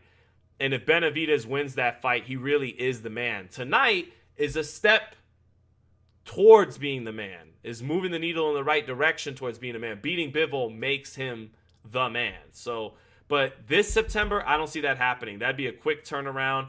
That would be a quick turnaround. And Bivol isn't going to get dictated to like that. It's conceivable, especially if the Turkey paydays are drying up a little bit. But it's, if Turkey's going to fund a third Beterbiev fight, or if the Russian government, like they did when Kovalev fought Yard, or if the Russian government if there's more money or as much money on the table for Beterbiev, he's going to do Beterbiev. And so David would have to give up some of the lion's share to entice him to eat what he kills in the United States. So, but I do think it's going to happen if Benavidez can get back down to light heavyweight and he wins the fight. It might not happen until next year, though. It might be next Cinco de Mayo, next Mexican Independence Day. I think 2027 is more realistic. I got a feeling Benavidez, because he says he's got one more fight on his contract. This has kind of gone under the radar that he revealed he's got one more fight with this promoter. Like, David Benavidez is going to be a free agent. I mean, he's the equivalent, if this were like the NFL or the NBA, when this year's up at 30 years old, still at the prime of his career, and if he beats Zurdo tonight at the prime of his box office appeal, he's going to be like the biggest free agent on the market. I mean, he's going to be that star in his prime on the open market, and that's kind of going under the radar here. And his dad even alluded to it. He goes, I think David should be his own promoter. He's the one doing all the promotion for this fight. And I saw Samson Lukowicz look a little uncomfortable to Jose Sr.'s to his right at the press conference when he said that. That's gone under the radar. I think it's more realistic for 2027. All right, there's a few more super chats I got to get to here, as I'm being super long-winded, as I'm one to do. Let me get quickly to WoFT8567 says, that half Mexican makes him even lesser than a Pocho. Your opinion? I do get that. I understand that perspective. Fernando Vargas and Oscar De La Hoya and Bam Rodriguez and Virgil Ortiz, they are full Mexican-American, and Benavidez is not. But honestly, he's bringing more to the gate than those guys are. And so that's what I mean. You're speaking to my point. You could verbally say that, but as long as you're up at 5 o'clock in the morning sending me super chats about Benavidez, he has your attention, and that's what matters. In realizing this, it makes you realize a little bit more what Floyd Mayweather used to get at. Like, it really doesn't matter if you like me. It doesn't matter if you think I'm the best. It doesn't matter if you think I'm a runner or I don't fight fighters at their prime. Or all that fucking matters is that you watch when I fight and you pay attention.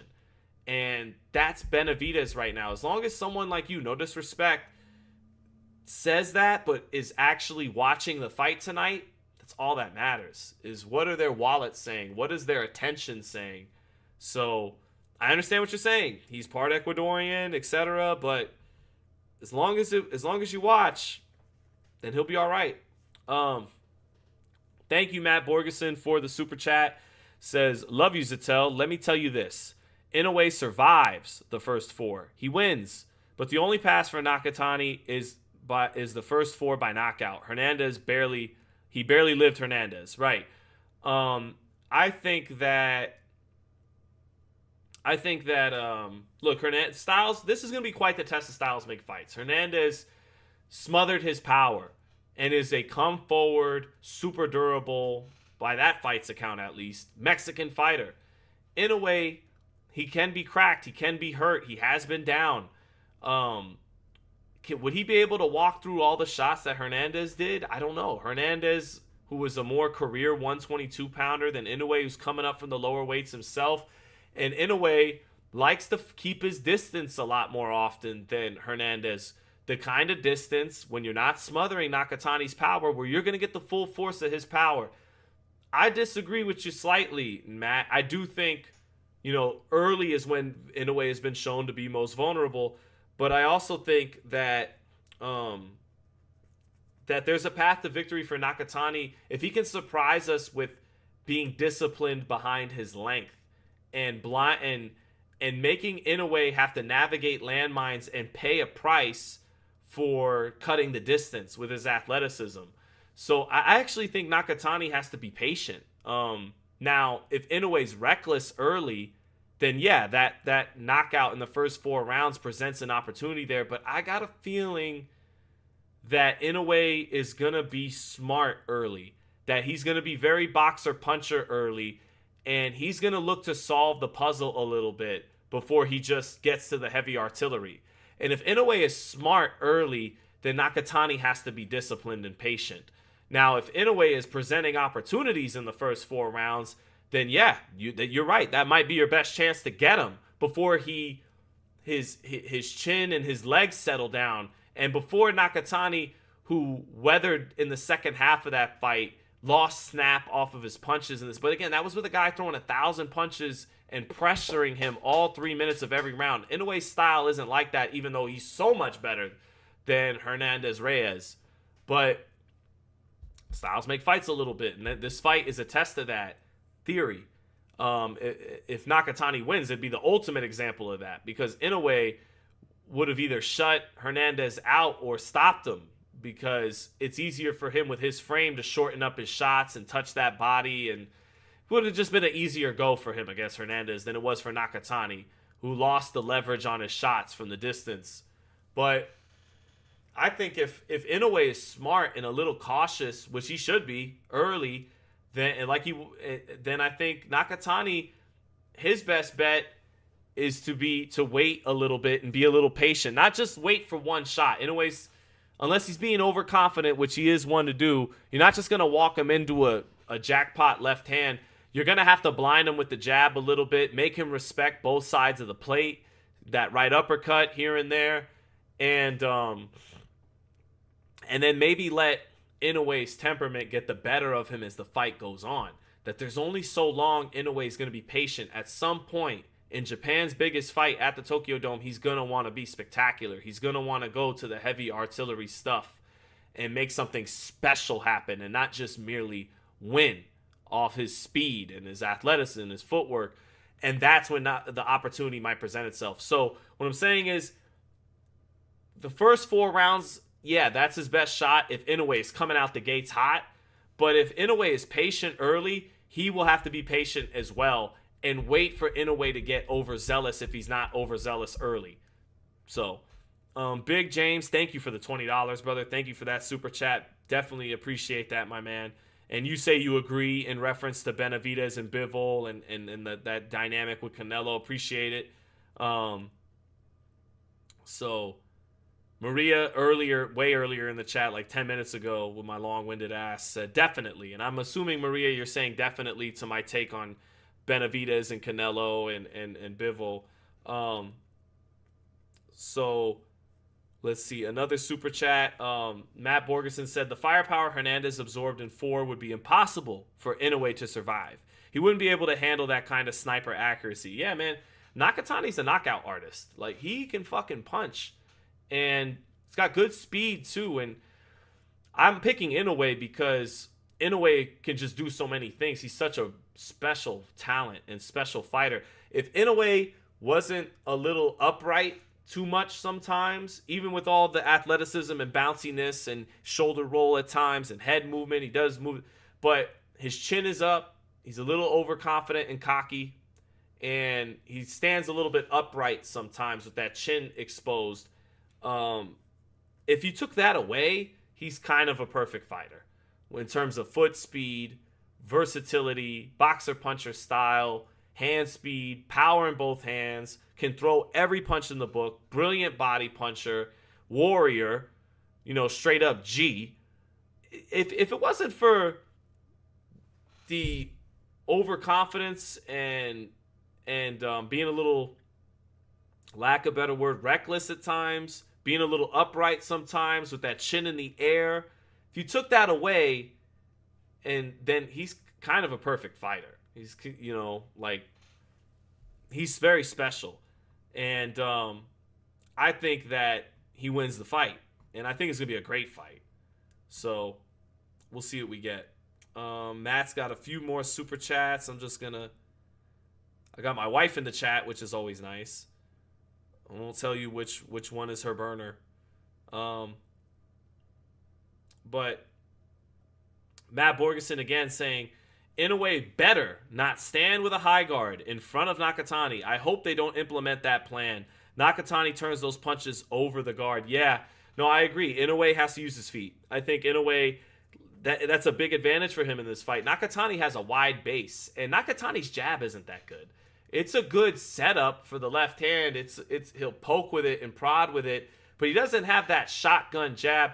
I think Inoue has to be resourceful with his movement, circle around. I think Inoue, that's why the fight reminds me a little bit of Leonard and Hearns. Like, early on, Hearns had to navigate the length and the power, or Leonard had to navigate the length and the power of Thomas Hearns. He had to be on his bike a little bit and make Hearns have to take that step forward and be the boxer puncher and then wait for the right moment to step in and explode. And I think that's a little bit of what Inoue is going to have to do. He's going to have to be a little cautious early and patient for sure. If he just tries to step in, he could get fucking caught and drop. And that might happen. That might happen. He might get caught and dropped early, and then we'll see if he gets up like he's one to do. You know, Juan Manuel Marquez, Felix Trinidad style, get dropped early and then fuck somebody up.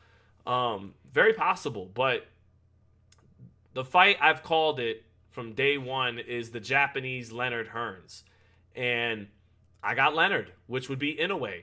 The more, slightly more, in Leonard and Hearns' case, really Hearns has had blazing hand speed too. I don't even know if Leonard was really faster than Hearns. That's how fast Hearns was, but he did have more of that, especially with the left hook and with the ripping shots, you know, with both hands, ripping shots.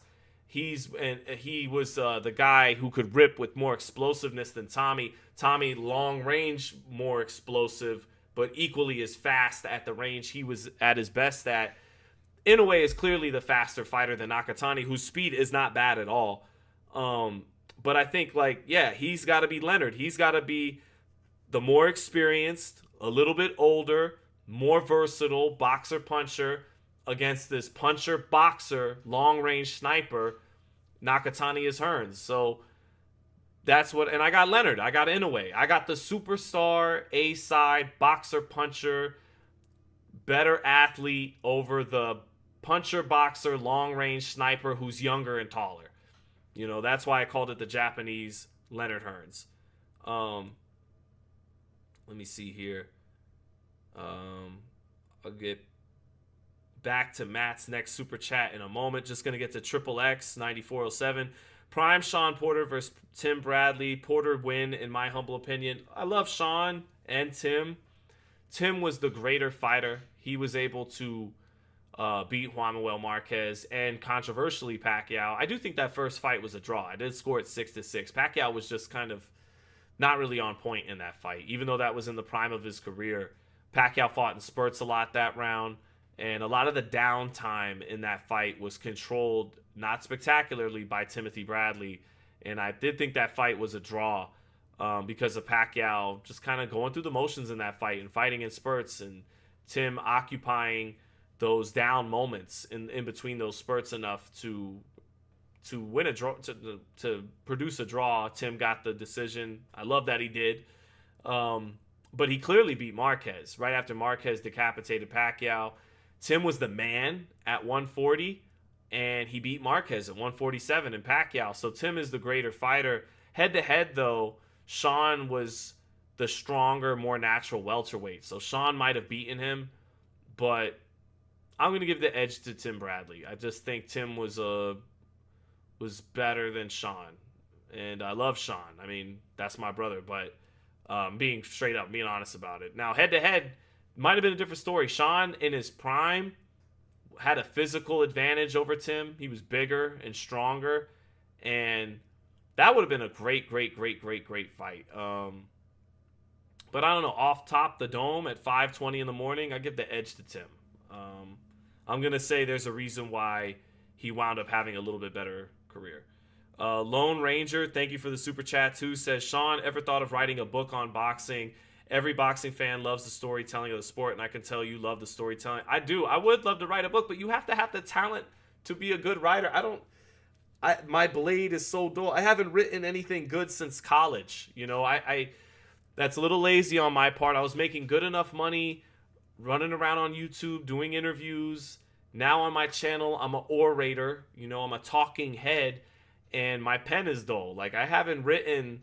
I've forgotten a lot of the mechanics of writing a good feature story that I learned in college at UNLV, so I would have to really brush up on my writing skills. But it's funny you asked that. Right as I'm reading Three Ring Circus from Jeff Pearlman about Kobe and Shaq, I'm like, fuck, man, I wish I wouldn't have neglected my writing, because it's funny you asked that. I've literally been thinking for the last week or so, like, man, I would love to write a book and like a tell-all, all the things I've experienced and seen in boxing, the fighters I've seen rise and fall, and the stories I've seen in the gyms and all that stuff.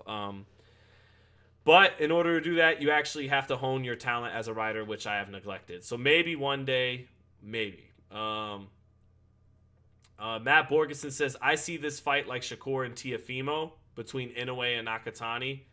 Got you. I think it'll be more competitive than that fight, though, Matt. I do.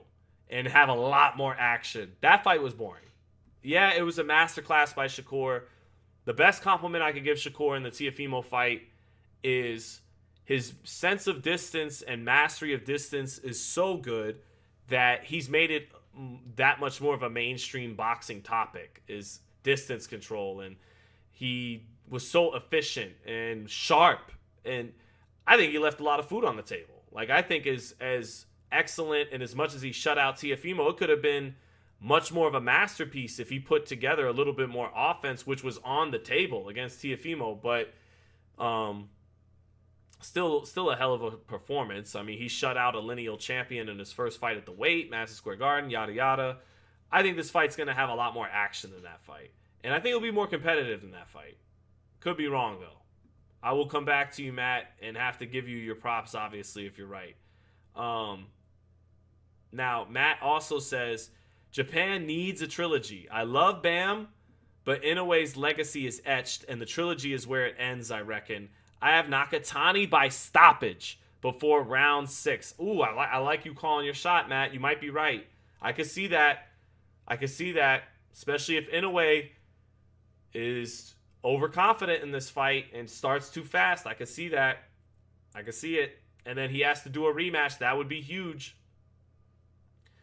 I think Inoue, if he gets past Nakatani tonight, I think where he does lose at some point is at featherweight. I just think, he'll be getting closer to 35. He'll be going up to his 5th weight class. I think there's quality champions between Leo, Espinoza, and Carrington, and Figueroa too, but I think he beats Figueroa. I think Leo and Carrington are guys that could keep up with his activity and volume. I think they're versatile fighters who are naturally bigger men, and Davino, obviously, just on size and volume and power alone, stands a good chance too. I just think one of them will catch him at featherweight, but it is very possible Nakatani knocks him out tonight. So Matt Borgeson is calling his shot, and I should probably start a poll on who everybody's got. Let's see. And Matt also says, let me see here. I think Matt Borgeson, says, I think Nakatani will be landing at above 40% on Inoue. I've seen this already. Inoue only loses to another Japanese fighter. It's written. Damn, Matt Borgeson is calling his fucking shot, man. All right, Matt. I feel the conviction through the chat. I do. Let me add a poll here. Here we go. Who ends up being the king of Japan? Inoue-sama, aka Vegeta Sama. Junto Nakatani. Boom. There you go. Get your votes in. Let's see.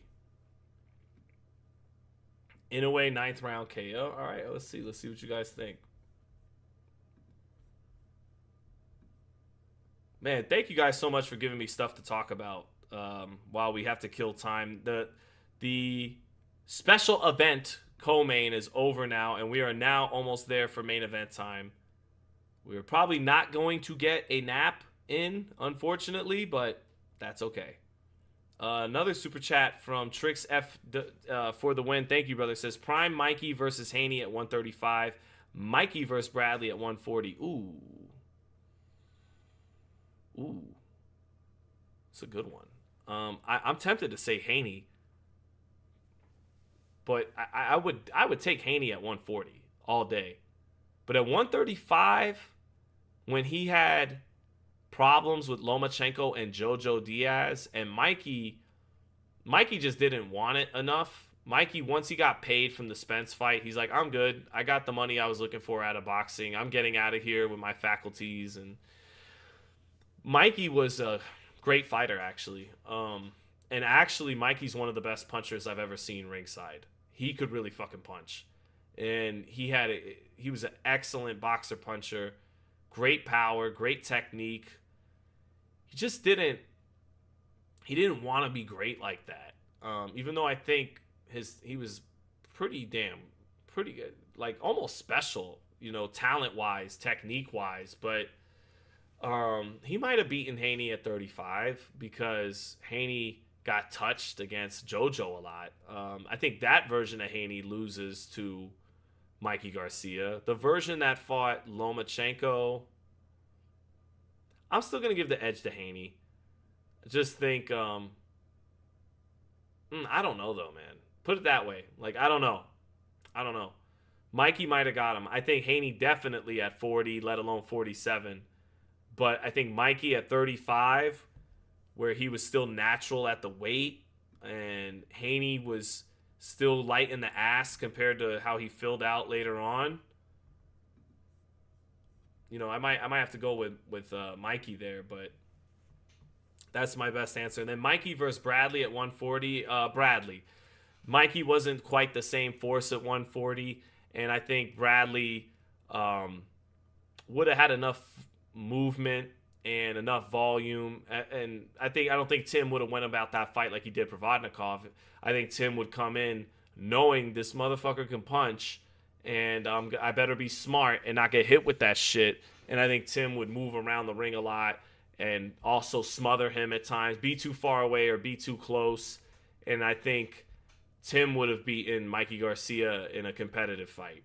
So, but again, Mikey, kind of a 4-division champion, is still kind of an underachiever. Like, Mikey was very talented and very skilled and an amazing puncher pound for pound. Again, I'll say it again. Pound for pound, one of the best punchers I've ever seen ringside. Super chat from I'm Happy. Thank you, brother. Says, no one is Otani. No one will be. But if Inoue knocks out Nakatani in a sold-out 55,000 Tokyo Dome, how close does he get in terms of stardom? I feel bad. This would be a better question for my man, True School Sports, Brendan Taylor, who's been in Japan for weeks, months at a time. So this is what he told me. He said Inoue is approaching being the second biggest star in Japan. He said he's a star. Like, he's a star. He's a mainstream sports star. He says nobody touches Otani. Like, that's off limits. Like, he could never be as big as Otani there, right? But he is becoming the second biggest star, and he is a superstar out there.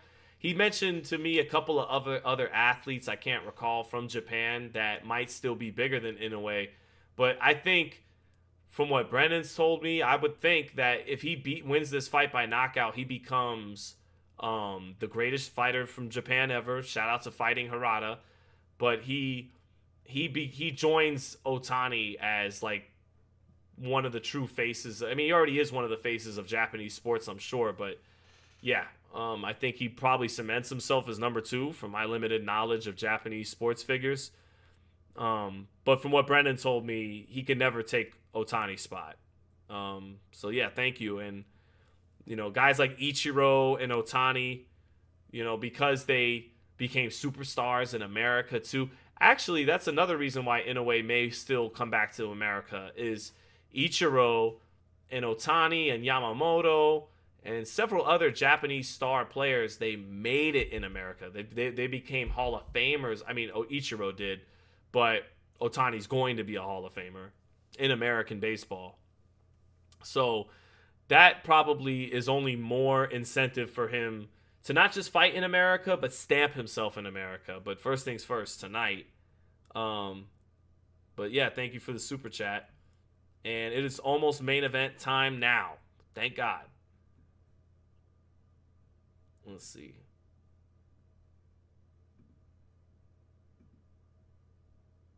Let's see here. Ichiro is a go. Absolutely.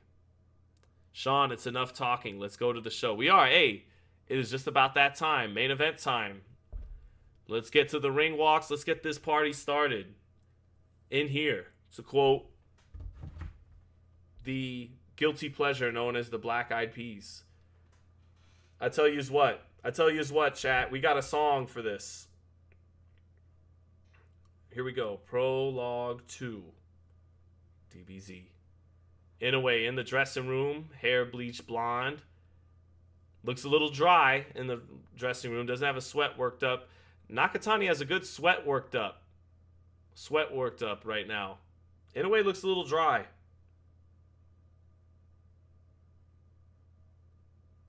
Are we ready, chat? Oh, yeah. Who will win the Super Bowl of Japanese boxing? As 3-division undefeated challenger, Junto Nakatani looks to usurp the throne of Japan from the great, the legendary all-time great, Naoya, the monster Inoue. It is a double-header of monsters today in the boxing world. But first, we start with the man who had the name first. The man who may become #1 pound for pound if he can knock out Junto Nakatani in Japan's biggest fight ever. But Junto Nakatani, can he pull off the upset? Much smaller upset than Buster Douglas did in this same arena against another monster from the 80s in Mike Tyson. What will happen in this battle for Japan and the undisputed 122-pound title? We will find out shortly. So, Uji-san! Nanda yao? Nani? Oto-san? Baga! I think that means idiot in Japanese. I watched enough Dragon Ball Z to maybe know a couple of words.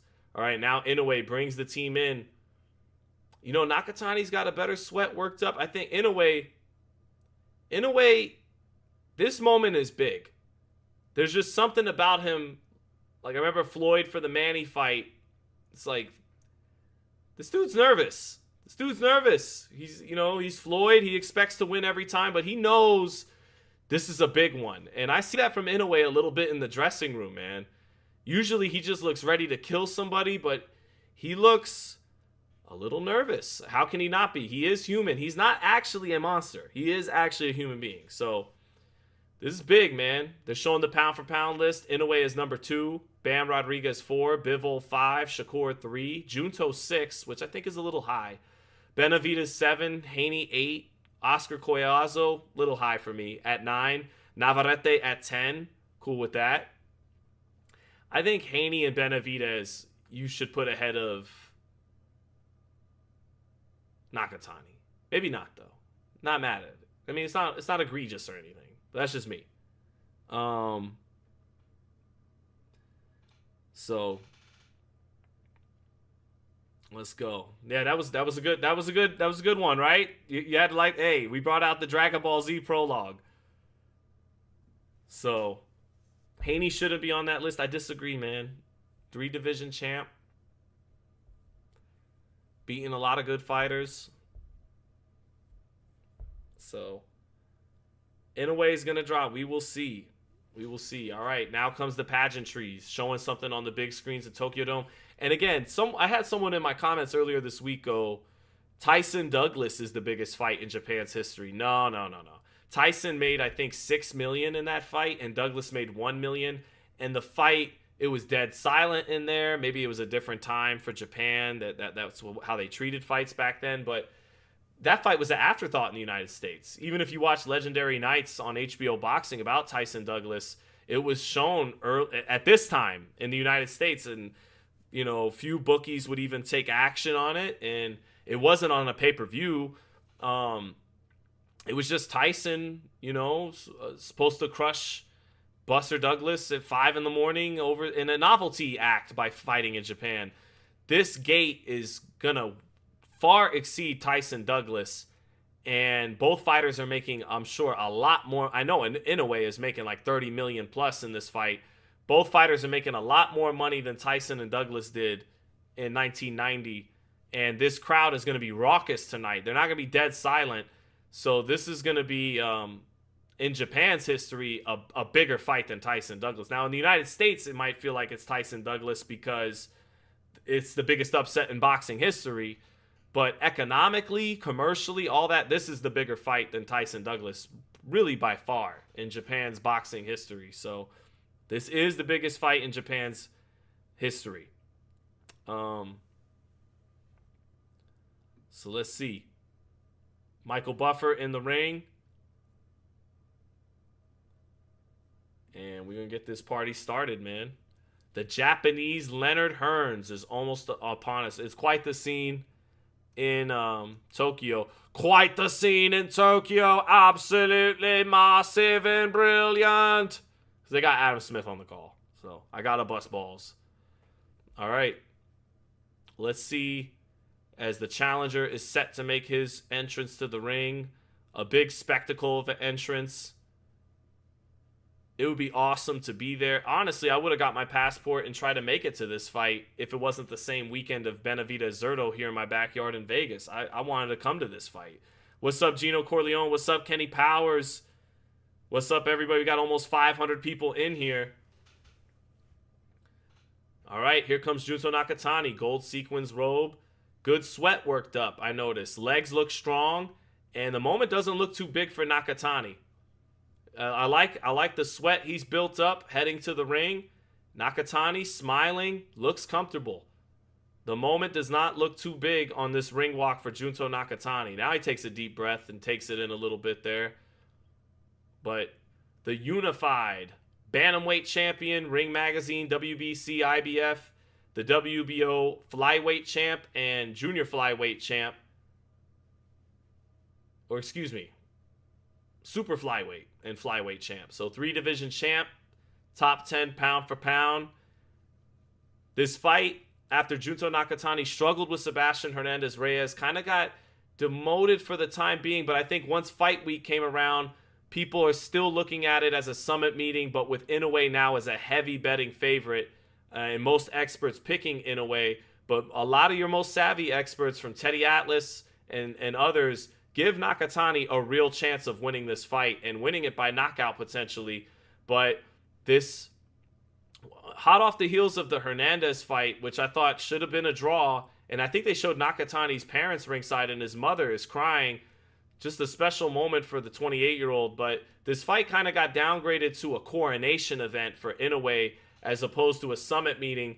But once fight week kicked into gear, it kind of regained some of its luster that people thought it lost back in December. So Maria C says, great, got a motor, Sean, family event. Hey, thank you, Maria, for being in here. Thank you for being a mod as always. Have a good family event. Shout out to the mod, Maria. But the moment doesn't look too big for Nakatani. Beautiful moment seeing his mom tear up at ringside. Yeah, what a moment for the guy, man. But he looks ready to go. This moment doesn't look too big for him. I like the sweat he's got built up. Inoue looked a lot more dry in the dressing room. Nakatani looks at the crowd, steps through the ropes, and looks ready to fight. I like the demeanor of Junto Nakatani heading into there. He looks poised and ready to go. Bows in front of Turkey, bows at the ref, bows at all the officials in the ring. And now he's bouncing up and down, and now he has to wait for the man, the monster, the legend, Naoya Inoue, to come into the ring now. Someone says, who looks shook? Nobody looks shook yet, but let's, Nakatani doesn't look shook. Let's see how Inoue looks. Let's see if he's a little bit like Floyd Mayweather was coming to the ring for Pacquiao, where you could tell he's a little nervous, and knows that everything's on the line. Everything he's worked for is peaking at this point. And this will be a defining moment despite everything he's accomplished.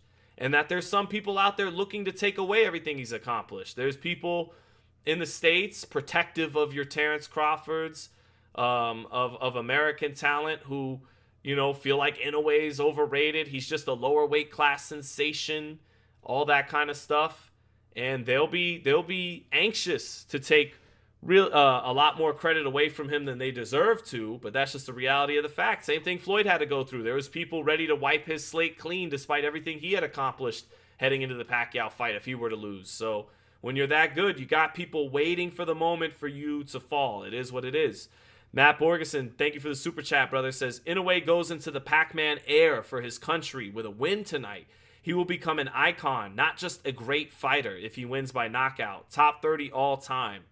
It's a great point. He will become an absolute icon if he wins. I don't know about reaching Pacquiao, because the Philippines has that dynamic of being a third world country where Pacquiao is standing for more than just sporting greatness and excellence. I mean, he's literally uplifting an impoverished nation, whereas, Japan's one of the most developed countries in the world, has a plethora of athletes to love and fixate on and all that.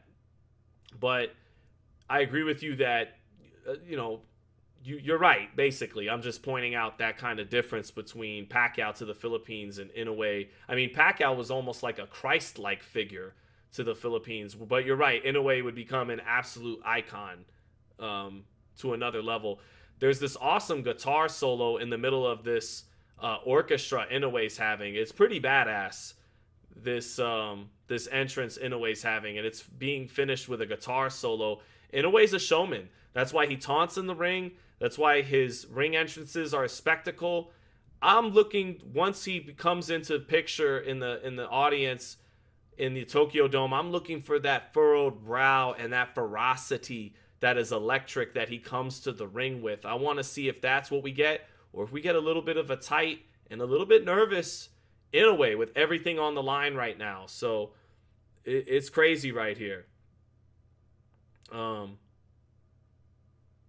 Inoue's a showman, man. That's part of why he's a superstar. It's this flash. It's not just the incredible technique and how he turns his punches over. It's not just the incredible hand speed and the power in both hands and all the skills. He also is flashy. He's fun to watch. He's got sauce. He's got swag, to use, United States terms.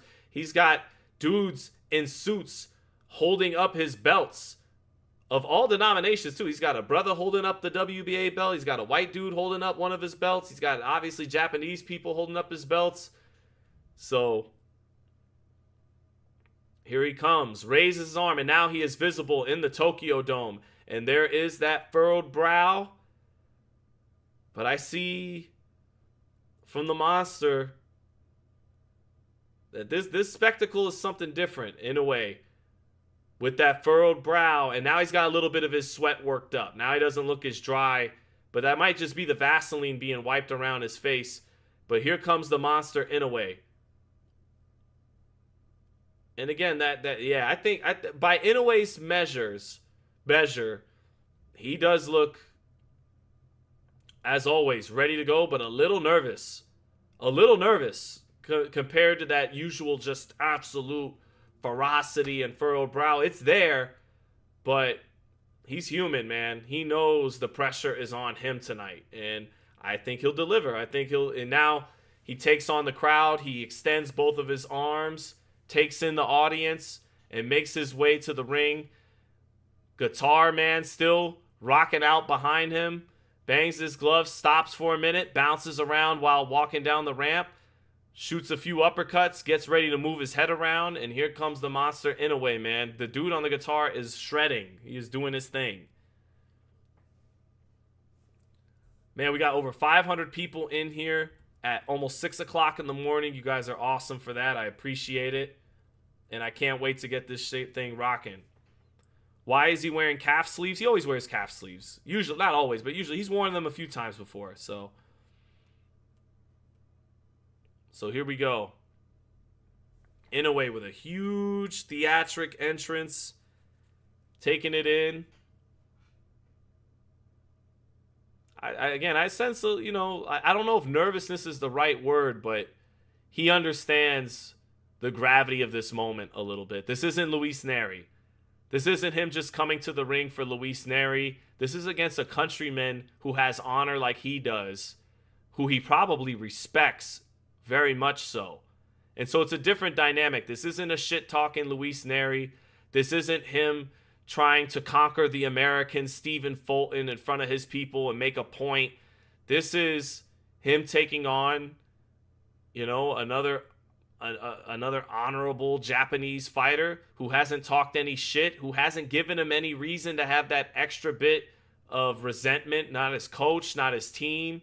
No shenanigans with the hand wraps, nothing like that. It's all on the line. It's all been working to this moment. This can be the defining moment of Inoue's career, and probably will be.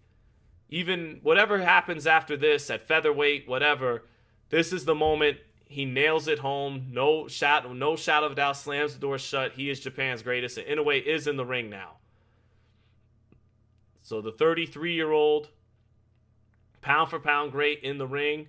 Nakatani, again, composed, looks ready to fight. The moment does not look too big for the challenger tonight. And Nakatani has rehydrated well. Looks big. Looks big and strong. I believe this is his second fight at 122 pounds. So he looks like he's filled out very nicely at the weight tonight, has Nakatani. So Nakatani's got that wide base, more of a pawing jab. Let's see if he can fight discipline behind his length and make Inoue have to pay a price for cutting distance in this fight. Or if that sometimes shoddy jab is easy for Inoue to navigate, and Nakatani, who has wider punches, has more fat on his punches, that Inoue can, if he can step aside, if he can get inside of those shots with the head movement, there will be a lot of target area for Inoue to that long, slender abdomen, and Nakatani doesn't move his head a whole lot, and so there will be a lot of target area if Nakatani can't impose his length on the outside on Inoue. So we shall see. What's up, Big James? Cheers. Cheers, everybody in the chat. What's the atmosphere like? It looks electric. It's sold out. Everybody's standing on their feet for the national anthem of Japan. So this is a pretty awesome moment, man, in boxing history. This is one we're going to remember. The Teddy Atlas impression, I don't know. I don't think I could belt it out right now. Little early and everything. We'll see. I gotta, if it comes to me organically, I'll belt out the Teddy Atlas. But yeah, man, crazy scene out there. Inoue now getting his robe taken off. Nakatani's had it off for a minute, and again, it's filled out well, man. Around the chest, around the shoulders. He is the bigger man. He's the bigger man. Inoue, his chest isn't as broad, his shoulders aren't as broad as Nakatani. Inoue looks like the smaller man with both of their robes off. So here we go. Matt Borgeson says place is packed. Jesus, yep, super fight. What's up, Rick? Says, what's up, Sean and Chad? Greetings from the south side of Houston, everybody. Hey, I might be out there for Oshaki Foster and Raymond Ford. So here we go. Yeah, man, Junto's the bigger guy. Just look in the chest area, the shoulders. He's filled out more. Inoue right now, chest isn't as big, shoulders aren't as big. He's not the bigger guy. Even though he's been at the weight longer, he is not the bigger man. Inoue, or Nakatani's the bigger guy. Now that he's had his second fight at 122, he has filled out nicely at 122. So Inoue better be smart early, man. Use his feet, use his speed, use his angles.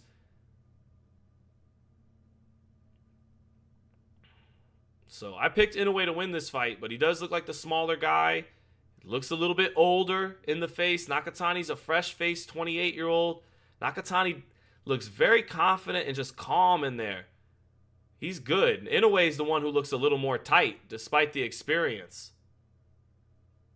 Damn. I don't know. I don't know, chat. I like what I'm seeing from Nakatani in the ring during this pre-fight stuff. I like the way his body's filled out. I like his demeanor.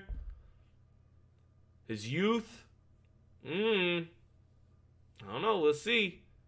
Robert Oil is the ref. That's my guy, Robert Oil. It's my dog. Lives out here in Vegas. This is like the biggest assignment of Robert Oil's career. He knows it too. He is like, you know, standing upright, serious. So, let's see what we get. Nakatani trash, bite your tongue. Nakatani is quality. So, man, let's get this thing going. So, let's get this going. Inoue bangs his chin a little bit with his gloves. This is going to be a good one. This is going to be a good ass fight, man. Oh, Nakatani looks on point, chat. Like, his body filled out good at 122, man. And he looks confident, comfortable. He is poised for this moment. He's straight. He is not tripping at all. Bangs his gloves around. Oh boy, Inoue, you got your hands full tonight, bro. Got your hands full. I will definitely be keeping score, Troll Sports Network. Definitely be keeping score. You guys keep your score in the chat too, man. Nakatani gets his introduction first. Poised, ready to go, man. Might be his night. Might be his night. Inoue, all the belts behind him, all the fanfare. I'm telling you, Inoue, by his usual standards, looks a little tighter, looks a little less mean. His body doesn't look as good as Nakatani, straight up. It doesn't. It doesn't. I've seen Inoue look more just impressive, physique-wise. I have. Huh. Interesting, man. Interesting. I have seen Inoue look more impressive physique-wise before, chat. What's up with that? Like, the abs ain't poking out like they usually are. The chest is kind of flat. Uh-oh. I don't know, man. Inoue, I don't know, man. I don't know. Part of me isn't feeling that normal monster energy right now. Oh, I don't know. All right, they're faced off in the ring, and Nakatani looks a little better, man. He is not intimidated by Inoue. I think Inoue has intimidated other fighters. They touch gloves, and we're about to get this started. Interesting. Interesting. I don't know, man. I don't know about the vibes. We're going to find out. Let's see. Yeah, Inoue looks anxious, man. Round one, here we go. Inoue takes the center of the ring. Nakatani wide base, gives it angle to his right. Kind of gets the angle, the lead foot positioning on that angle. Nothing happens, but interesting that he got that to start the fight. Inoue trying to paw his way in a little bit. They're in the center of the ring. Nakatani again with that wide base. Both fighters posing in front of the ring. Inoue reaches with the right hand of the body, falls short. Nakatani makes him fall short with a step back. Inoue tries to put in his jab there. So Inoue trying to be first a little bit early on. Nakatani bending down, trying to level change with it. Nakatani lets go of a jab in the center of the ring. Inoue shakes his head around. Inoue's got to loosen up a little bit. I do think he's a little tight. Nakatani staying in front. Both guys posing in the center of the ring, fencing with their jabs. This is like what Tim Bradley said it would be in round one. They're both like, they're both, you know, on some martial arts shit to start. Inoue Dips down, paws with his jab, sweeps the right hand to the body, falls a little short. Getting off a little bit first. Now Nakatani comes back with his jab. Inoue makes him fall short with a step back. Fighters dead in the center of the ring. Both keeping their hands up in the long guard. Both fighters in the long guard early on. Inoue taking steps forward. Nakatani keeps him in front. Center ring, both of them. Long guard stance for both fighters. Extending their lead hands out a little bit and fencing in round one. Inoue sweeps the right hand behind his jab. Just off the mark. Decent accuracy there. Didn't find the mark, but good trajectory on that first sweeping right hand. Nakatani has yet to let go of his backhand. Nakatani flicks a jab to the waist of Inoue. Inoue reaches with the right hand again, and Nakatani almost touches him with a straight left hand counter. Inoue's reflex is able to get him out of the way, but his chin was exposed there. Nakatani bending down, left hand cocked, wide base. Inoue shuffling up and down a little bit, bending his waist a little bit. Comes in with a jab. Inoue touches with the jab that time. A little bit. Lead right hand for Inoue lands. And Nakatani misses the straight left hand, but Inoue dangerously getting off first against the taller man at long range, but the sweeping right hand did find the mark there. So that's the first shot of the night, and it is for Inoue. 30 seconds left in very much a feeling out round, but you could feel the suspense and the tension. Both fighters coiled in their stances. 20 seconds left. Inoue with the slightest of advantages this round. Jab to the body by Inoue. Jab again to the body. Sweeps the right hand up top, but Nakatani catches it clean on his left glove. Nakatani being patient against Inoue. Inoue falls short with a 1-2, but finishes that exchange with a little bit of a right hand. Nakatani off the mark with a few of his left hand counters. Slight edge to Inoue, who initiated more. Took ever so slightly more that first step and landed a right hand on the shoulder. Inoue's chin is dangerously exposed when he leads with that right hand. Nakatani just off the mark with that left hand counter a few times. That chin is exposed. I'll give it to the champion, 10-9 right there. But there's a few moments when Inoue led with his right hand where he was a little in a precarious, left himself in precarious positions with his chin out and exposed. So I got it 10-9 Inoue.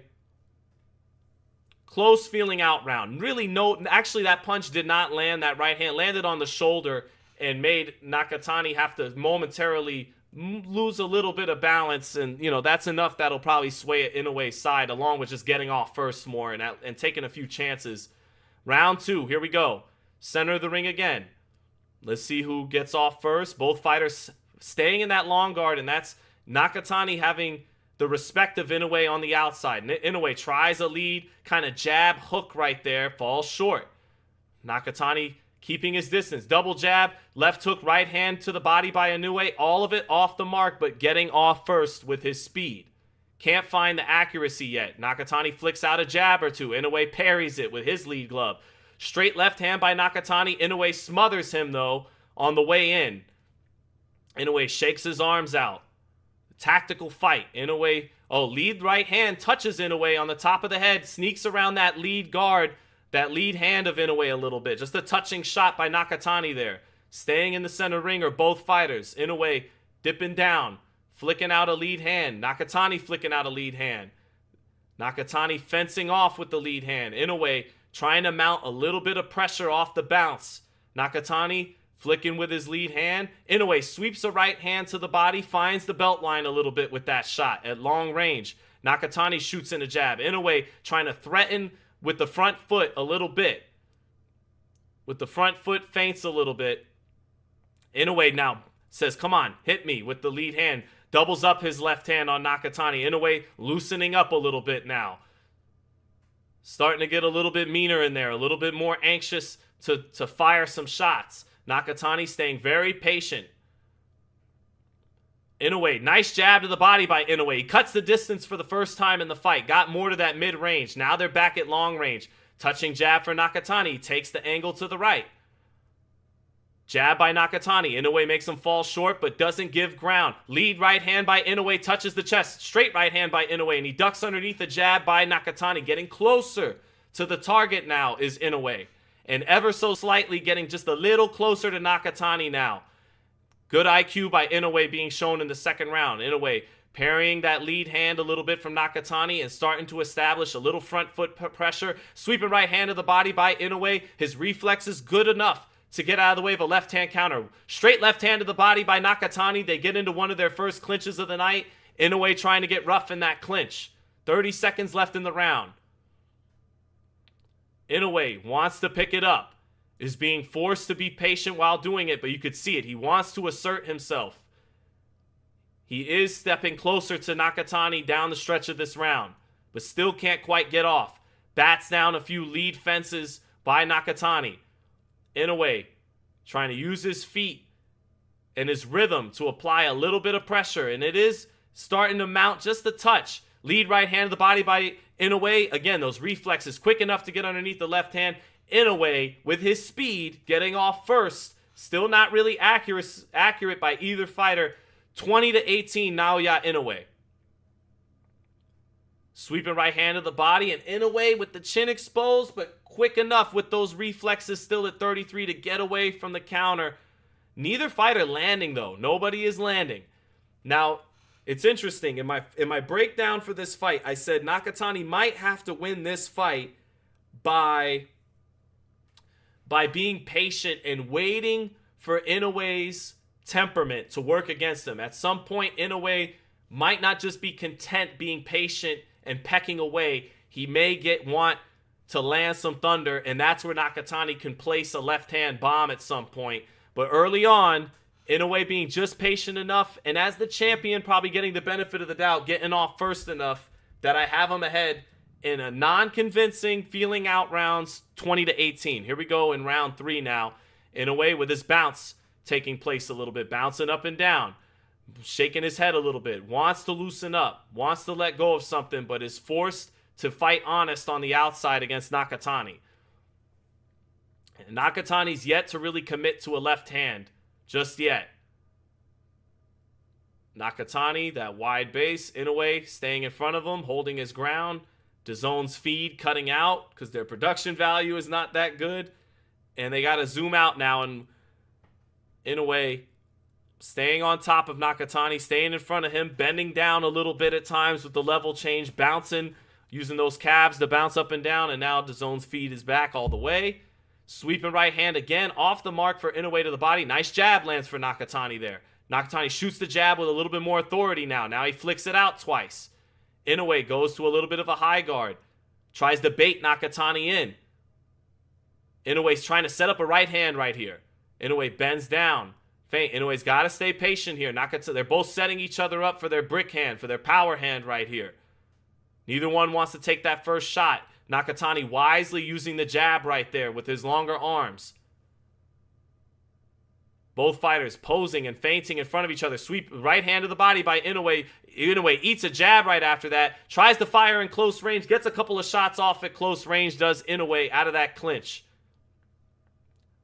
Nice jab by Inoue that time. Shotguns it in there past the lead hand of Junto Nakatani. Steps in. Takes the right step in there. Now Nakatani fences him off with his lead hand. Right hand short for Inoue on the outside. Action yet to heat up right now. A lot of feinting at long range. Very technical fight. Minute left in the third. A real punch yet to truly land in this fight. Nice jab lands for Nakatani. Inoue, straight right hand to the body. Now got Nakatani in the corner a little bit. Slowly trying to mount that front foot pressure a little bit. Double jab from Inoue, both off the mark, but he's controlling the real estate. Straight right hand lands for Inoue. It might have touched the chest, but it's closer that time. Nakatani makes Inoue have to reset, but he reasserts his position, keeping Nakatani near the corner. 25 seconds left. Straight left hand for Nakatani falls short, doesn't fully commit to it with power. Inoue tries to throw a left hook to set up a right hand. They both fall a little bit off the mark. Back comes Nakatani on his jab. Straight left hand to the body by Nakatani that time. They get into the clinch. A little bit of smile from Inoue and playing nice with Nakatani. Not a lot to choose from in that round, but I feel like you're going to get the benefit of the doubt to the champion a little bit, who is being a little bit more aggressive, but neither guy landing anything of note, really. I mean, Nakatani landed a jab here and there. Inoue tried to get off to the body a few times, threw one good right hand that got to the neck of Nakatani.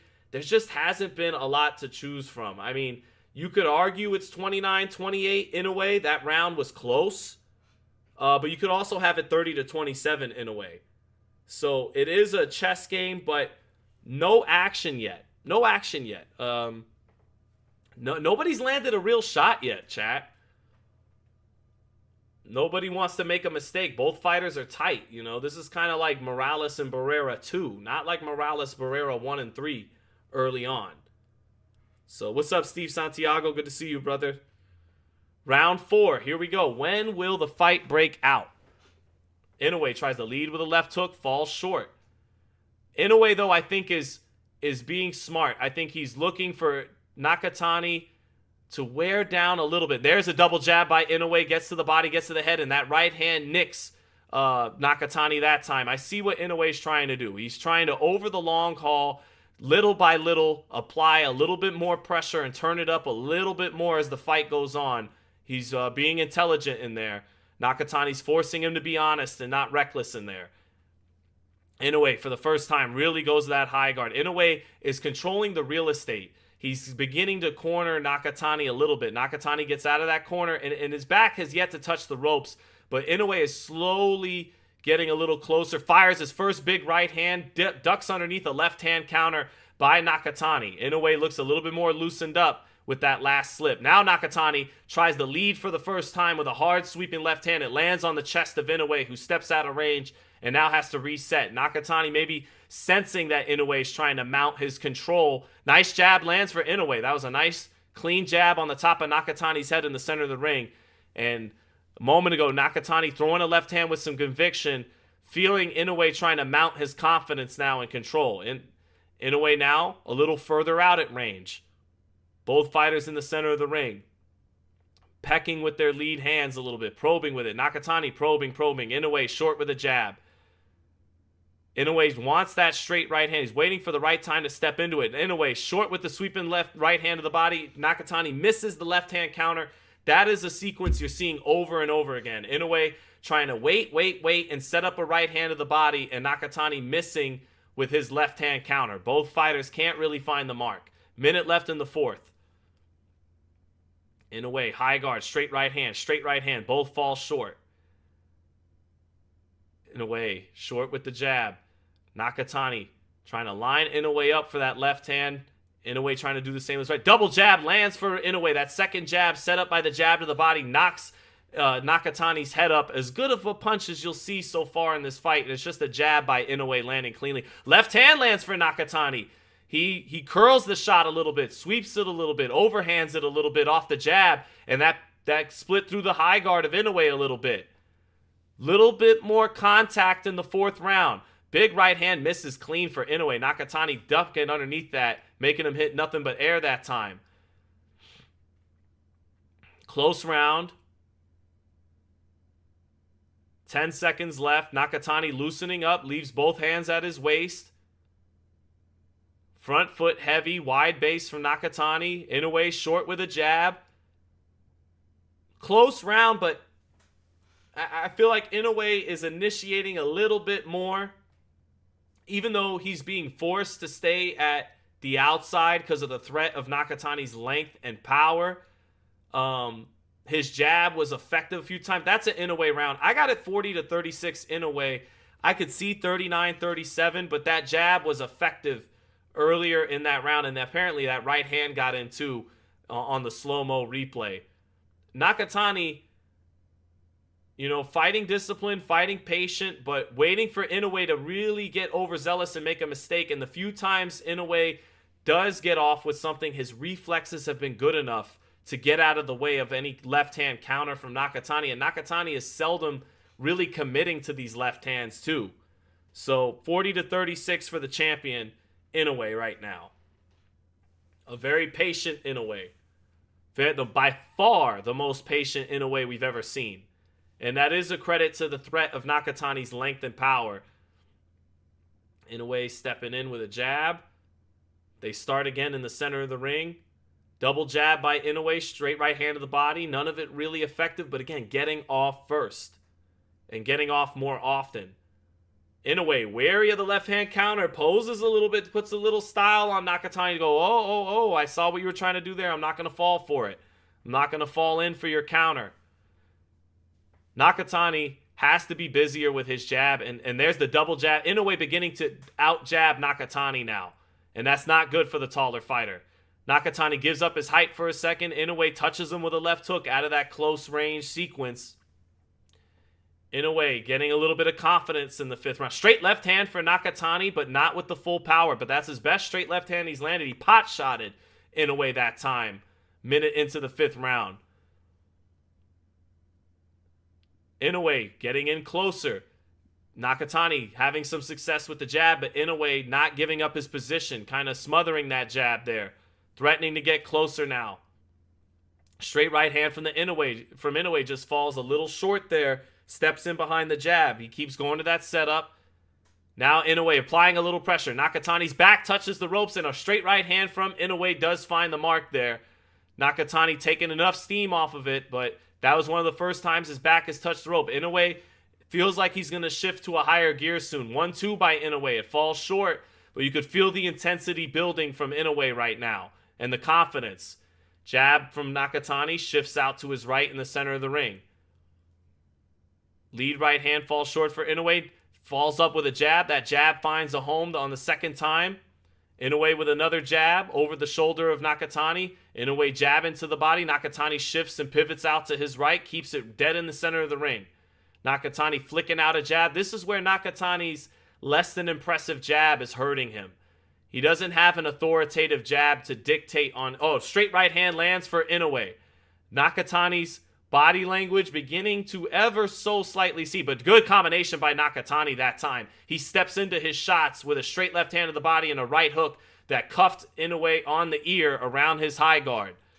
Good combination there by Nakatani. 30 seconds left. Decent sequence from Nakatani, but Inoue still a little bit more the dictator. 20 seconds left. Not a lot to choose. Good double jab from Nakatani. Inoue's chin up in the air that time. Trying to sit down and set something up. Straight right hand to the body by Inoue. Hard straight right hand to the body by Inoue. Inoue with that shotgun jab. Just a little bit short. Inoue almost eating a straight left hand there. Nakatani lands it on the chest. Close round. Close round. And not a whole lot of punches being landed. This fight so far has not lived up to the hype. Let's see. Yeah, a lot of feinting and posing and probing and fencing, and not really no clean shots landed. Nakatani did pot shot Inoue with the straight left hand. I think that might have been Nakatani's round. He had that nice combination he cleaned up with the right hook. Here it is on the slow-mo. Although it didn't really land clean. Inoue rolled it. It rolled the shot. It didn't really find the chin. And Inoue still got off first a couple of times. But yeah, the fight is not living up to expectations through 5 rounds. I got it 4-1 Inoue. I got it 4 rounds to 1 for Inoue. So here we go. Round 6 now. Inoue starts off with a hard 1-2 right down the pipe, but it can only find the chest of Nakatani. Nakatani makes him fall short. Inoue sweeps, gets countered by a right hook by Nakatani and a little bit of a left uppercut. Inoue gets his defense up to catch the left uppercut, but Inoue getting anxious, jumps in with a shot. Nakatani counterpunches well that time. Inoue 1-2, trying to bust through, falls short. Nakatani shifts over and pivots to the right, staying in his long guard. So Inoue ahead in this fight, but not in control yet the way he wants to be. Nice jab lands for Nakatani. Nakatani getting a little bit more accurate right now. Just didn't get the left hand behind the jab, but found Inoue with the jab. Inoue can't get lazy in there or bored. He's got to keep doing, got to keep feigning, got to keep bending down. And got to stay with his jab. Can't get away from his jab right now. Straight right hand to the body by Inoue after probing up top with the jab. Center ring. More feigning by both fighters. Jab falls short for Inoue.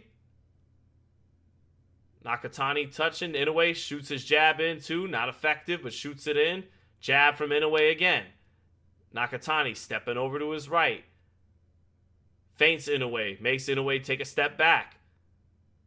A lot of feinting. High level positioning in this fight. It may not be producing the action we hoped for. Jab falls short by Inoue and the right hand. Left hand for Nakatani. Returns fire. More accurate. Finds the chest of Inoue. Nakatani should loosen up a little bit here. Triple jab by Inoue. 2 to the body, 1 to the head, and that jab to the head finds a target after working it to the body. Inoue should stick with that jab. They trade jabs. Left hand by Nakatani. Inoue takes a step back and blocks it. 50 seconds left in the round. Inoue shoots the jab. A little bit off the mark with the straight right hand, but gets it in the right distance there as Nakatani froze his feet off the jab from Inoue. 40 seconds left. Inoue drops that lead hand a little bit. Taps his forehead. Inoue with a little bit of showmanship there. Jab up top falls short for Inoue, but he lands the straight right hand in the body.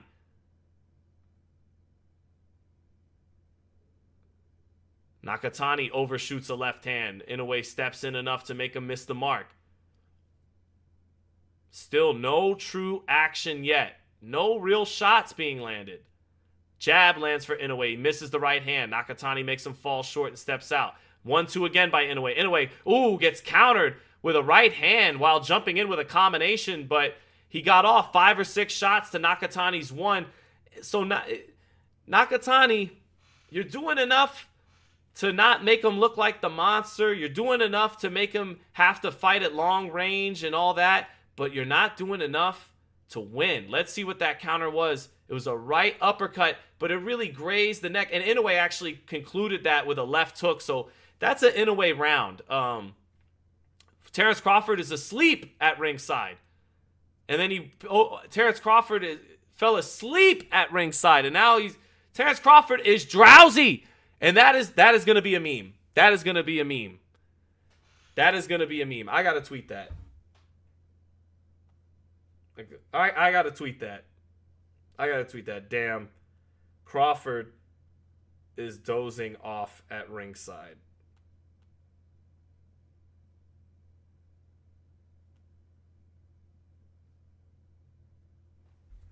All right.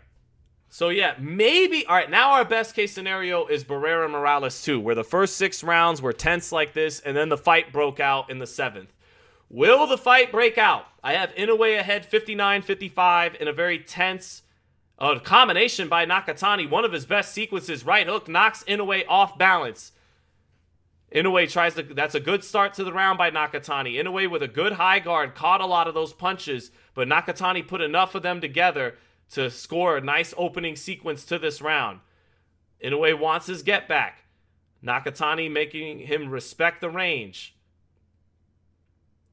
Jab to the body by Inoue. Jab up top. Straight right hand by Inoue to the body, but Nakatani drags his head down, puts him off balance with that. Jab by Inoue. 1-2 by Inoue falls short. Jab by Inoue, not effective behind it. Jab by Inoue again. 1-2-1 by Nakatani. Good combination again by Nakatani, beginning to pierce the high guard of Naoya Inoue. Inoue eats a jab, eats a pivot off right hook by Nakatani, not with full leverage and power on it. Now Inoue lands his jab. This is so far Nakatani's best round. Now Inoue lands a combination on the top of Nakatani's guard on the top of the head. Straight right hand by Inoue. Good shot. Knocked Nakatani off balance that time. In the center of the ring, halfway through the round. More action this round now. 1-2 falls short by Inoue. Lead left hook off the mark by Inoue. But the fighter's opening up a little bit more now. Minute 15 left in the 7th. Good jab by Inoue. That one turned the chin over of Nakatani. So Nakatani letting this round get away from him now. Pot shot right hand by Inoue. Ducks underneath the jab counter. Inoue picks those gloves up. Tries to counter with the jab off the high guard. Power jab. Center of the ring. Inoue answering the call to those early combinations, taking the play away from Nakatani. Jab to the body by Inoue. Nakatani can't find him with the left hand. Nakatani playing a little nice, smiling out of that. But Inoue is keeping his intensity. Sweeping left hand by Nakatani. Off the jab lead, but Inoue ducks underneath it. Good head movement by Inoue there. 30 seconds left in the round. I think Inoue has taken the play from Nakatani's early sequences. 20 seconds left. Nakatani short with the jab. Inoue parries it, that is. Straight right hand by Inoue misses, but he stays in the crouch and lands a second right hand with the athleticism to double up the right hand. Great move there by Inoue. He even kept the lead hand down, stayed in the crouch after falling short, posed for a second, and then threw it again and landed it. Inoue took the play away. 6-1, Naoya Inoue, 6-1, 69-64 Inoue. That was a good couple of right hands by Inoue. He's winning this fight.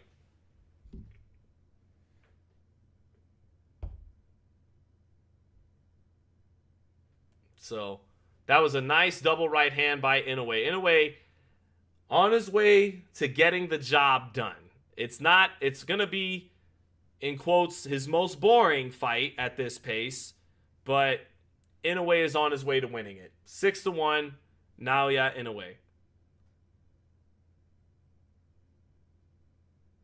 And I saw a little bit like that. I didn't like that smile last round from Nakatani towards the end of the round. It was like he's starting to concede it a little bit. Inoue ain't going to do that. Inoue's been forced to be very patient, but it's getting the job done.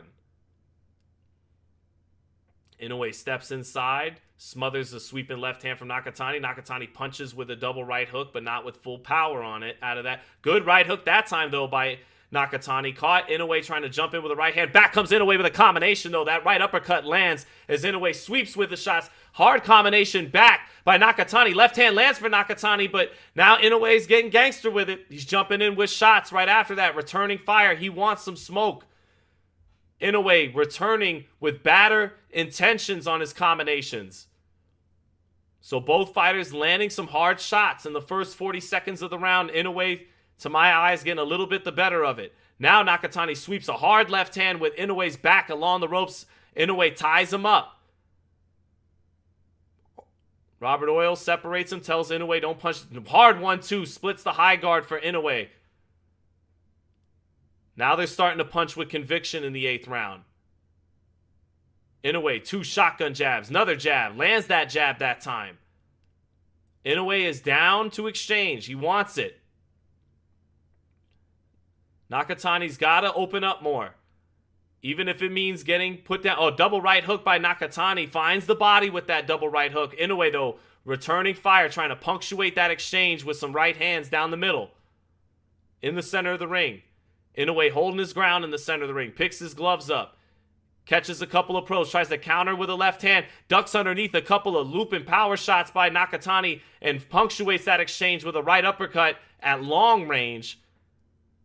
Sweeping left hand from Nakatani as Inoue picks up the high guard. 1-2 right down the pipe by Inoue in response. Finds the chest. Inoue, the meaner fighter in there right now. Nakatani holding his own, but not the boss. Inoue, again, with that shotgun jab. Now Nakatani takes a step forward. Doesn't quite find the... Now Inoue backs out. Uses his back foot game the most he has all night. Really backs out of range. Shuffles out of range. Now he resets. Good straight left hand to the body by Nakatani. Sweeping left hand misses for Nakatani. Pins Inoue on the ropes. Robert Oil separates him. Not a lot of accuracy in this fight for either fighter. 30 seconds left. Jab lands for Nakatani. Inoue setting a trap with his back on the ropes. Nakatani lets go of a combination. Inoue slips most of those shots. Nakatani lets go of another 1-2-1. Inoue slips a lot of those shots. They fall into a clinch. 10 seconds left. Not a really good round, but for this fight, maybe the most action-filled round, which isn't saying a lot. Both got off some combinations. Maybe a round you could give to Nakatani. Inoue's back did touch the ropes a little bit. He did cede center ring control a little bit. Good head movement by Inoue. Both fighters are being just very defensively sound. There's not a lot landing, and they are smiling at each other, probably too much for people who want to see more violence. Yeah, disappointing fight so far. I got it 78-74 Inoue, maybe 79-73 Inoue. I could give Nakatani 1 or 2 rounds. It's not a whole lot of separation round to round, but I just think Inoue in general is a step ahead for the most part. So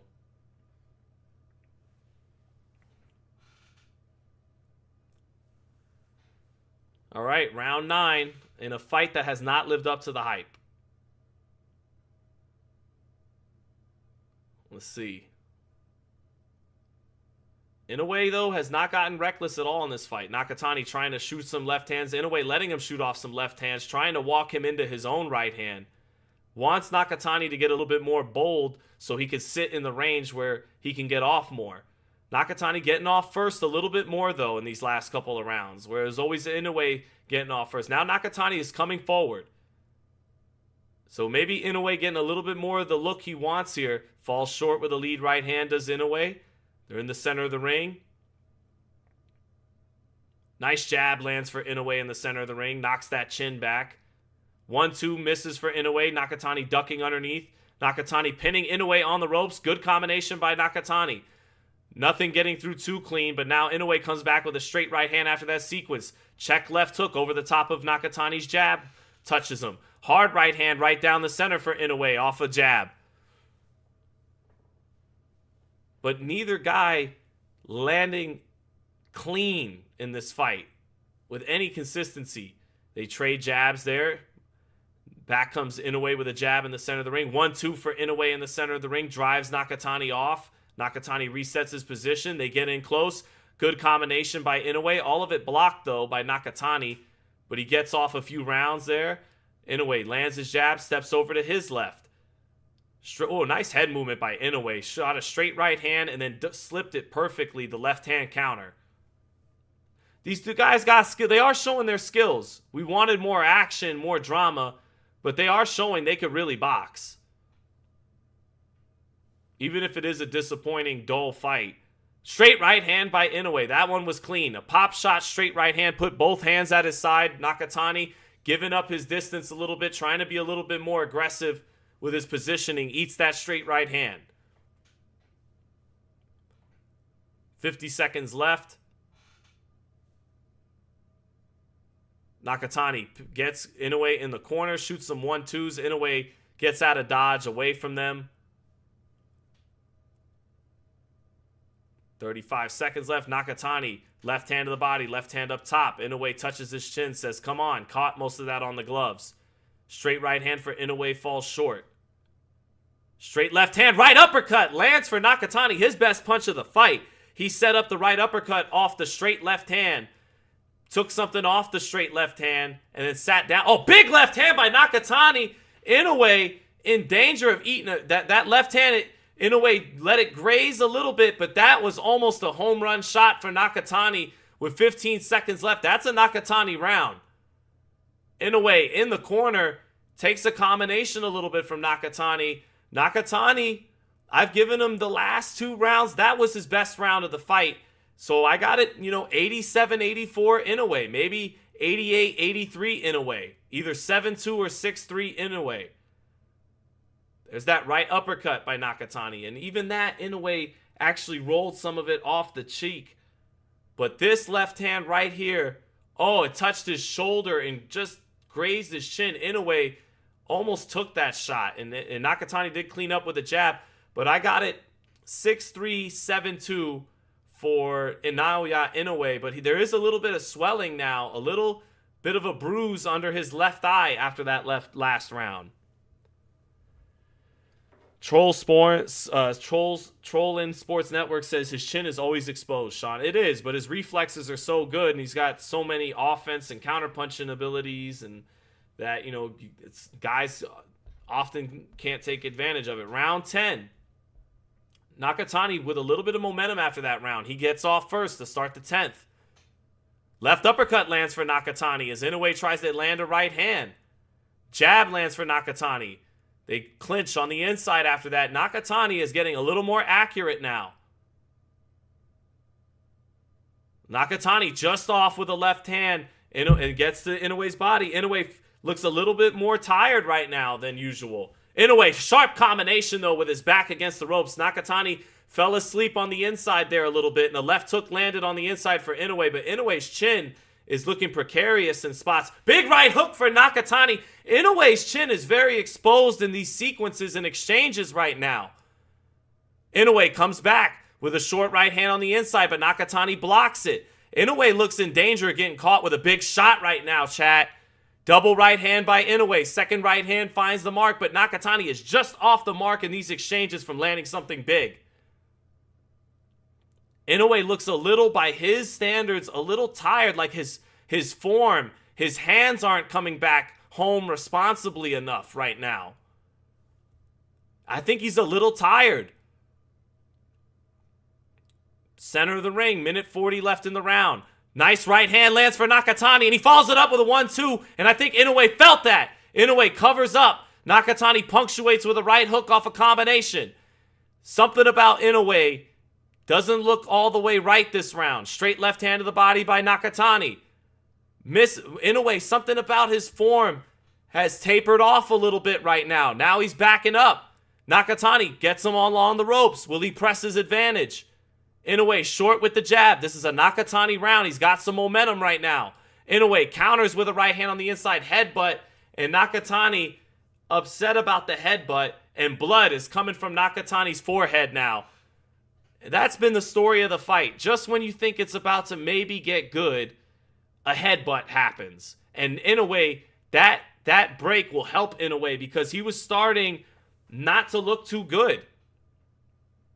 Something in his technique was beginning to fade a little bit. His hands weren't coming back home. His punches not quite as sharp as we're always used to. This fight's not going to be stopped on this cut, but that is a gash over the left eyebrow to the forehead of Junto Nakatani. Referee still taking a look at him here. But this is a Nakatani round, and it's tightened up a little bit on my card. I'm about to have it either 6-4 or 7-3 for Inoue. Unintentional headbutt. But Inoue was starting to look a little tired there. Inoue looks at the clock. All right, they resume action. Nakatani's got to take... Oh, right hand, straight left hand lands for Nakatani. Inoue, his backer touching the ropes now. It's Nakatani imposing himself on the monster now as the bigger man. Back-to-back solid rounds for Junto Nakatani right here.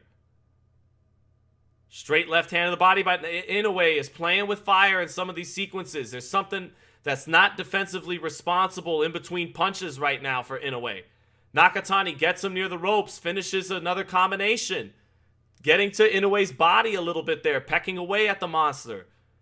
Inoue gets countered a little bit there in that sequence with a straight left hand and a short right hook on the inside. Inoue, again, doesn't look right. Doesn't have that dominant aura to him right now. Oh, good left, kind of 45-degree angle punch, though, by Inoue. He shoots a 1-2 and throws kind of a half hook, half uppercut with the left hand that knocks Nakatani's chin around a little bit. But I gave that round to Nakatani. I got it either 6... Oh, my God. Inoue, on these slow-mos, his chin is wide up in the air, both hands down, letting go of some of these shots. The age of Inoue is showing up right here. And the tenseness of this fight has tired him out. It's not a lot of activity or anything like that. It's not a grueling fight like Donaire was the first time around. But the tenseness of this occasion Maybe some of the age has worn on the monster a little bit. He looks a little tired in the corner. Again, 96, 94, 97, 93 Inoue, but Nakatani with the momentum right now. Here we go in the 11th. Inoue might just want to play this safe because he might get his ass caught right now. He's up on the cards. Nakatani, though, is building steam, has built some steam and momentum. Nakatani looks like the more confident fighter in the ring right now. Nice left uppercut on the inside. Back comes Inoue with a right uppercut on the inside. Both fighters landing there. Inoue punctuating the exchange. Inoue, nice right hand by Inoue.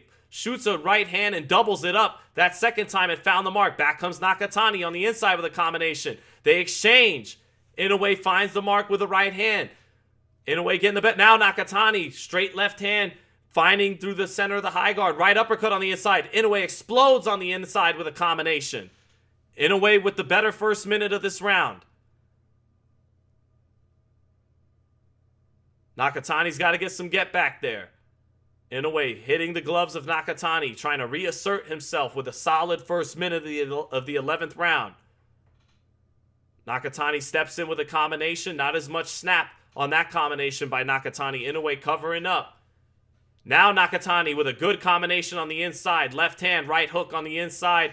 Touching above the high guard of Inoue on the top of the head. Inoue ducks underneath a straight left hand. Tries to step inside with his own right hand. Off the mark. Inoue mounting a little bit of pressure. No, now they both hold their ground in the center of the ring. Inoue on the front foot a little bit here. Shoots a jab, shoots a straight right hand. Nice right uppercut in between punches by Inoue, and Nakatani is hurt for the first time a little bit. Buzz. Inoue ducked underneath 2 shots and landed a beautiful right uppercut. Another right uppercut from Inoue as he steps inside. Nakatani was buzzed. This is an Inoue round now. Minute left in the fight. Or excuse me, in the round. Inoue's round now. Beautiful right uppercut a couple of seconds ago. Nakatani getting his power smothered. Inoue on the front foot, coming forward. Rips a short right uppercut. Sweeps a right hand on the inside. 1-2 by Inoue, pushing Nakatani back, who looks a little weary now. That right uppercut still has left its mark from about a 40 seconds ago. Inoue steps inside. Straight right hand for Inoue. He's backing Nakatani up now, making him retreat. And this could be the sealing round for Inoue to take this thing home if he stays on his feet in the 12th. Another right uppercut from Inoue on the inside. He found something with that right uppercut this round. 10 seconds left. 1-2. Oh, beautiful left uppercut by Inoue off the 1-2. He followed Nakatani backing straight out, and followed him with the left uppercut. Right hand touches Nakatani. Nakatani weary, and that breaks the momentum, and that's the best round of the fight for either fighter. Inoue buzzed Nakatani, and after that right uppercut, Nakatani was not the same fighter for the rest of the round. And it was a beautiful right uppercut because Inoue, he initiated, he was first and last. He threw 2 right hands, fell short, and was in a little bit of a precarious situation, but then he ducked underneath 2 counters, held his ground with his head movement, and then sniped him with a right uppercut that buzzed Nakatani. Later in the round, following him out with a 1-2, rips the left uppercut behind it. So the uppercuts, the best punches of the fight, both of them landed by Inoue in the 11th round. So good stuff. I got it now 8-3 or 7-4 Inoue, leaning more 8-3. For Inoue. 107-102 for Naoya Inoue. And the last round here, and I think Inoue's got this thing in the bag now. I don't see him getting knocked out in this last round. I think he took some of the gusto out of Nakatani. So here we go. Inoue initiating first, sweeping left hand, lands for Nakatani. As Inoue shells up, combination for Nakatani, but Inoue not weary of that power, comes right back with his own combination. Double right hand by Inoue, trying to bang through the high guard, sweeping it up twice. Inoue back to being the boss in the ring. Inoue jumps in with a right hand, both hands at his waist. Inoue getting a little bit zealous in there now, but I think he feels he's not worried about this power right now. Beautiful left uppercut by Inoue off the 1-2. And it's the champion, not the challenger, trying to close the show in the 12th round right now, taking more chances, taking the initiative against the younger fighter.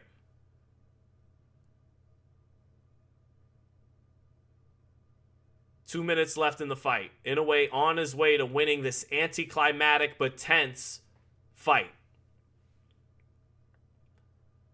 Can he close the show? Can he get something done here? Oh, big right hand by Inoue in between Nakatani's punches. That got Nakatani's attention.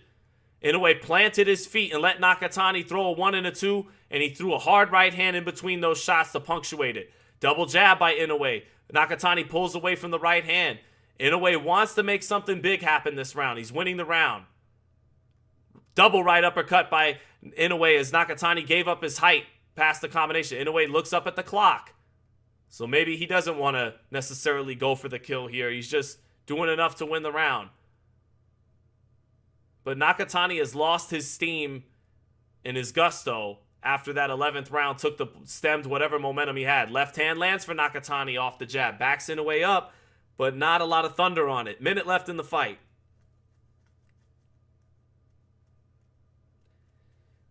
Double jab by Inoue. Ducks underneath the left hand return by Nakatani. Nakatani shoots off a combination in the center of the ring. That right hook bopping Inoue's head around just a little bit above that high guard. Punching above the gloves there. But can't find the chin. Everything on the top of the head. 35 seconds left. Inoue with both hands at his side.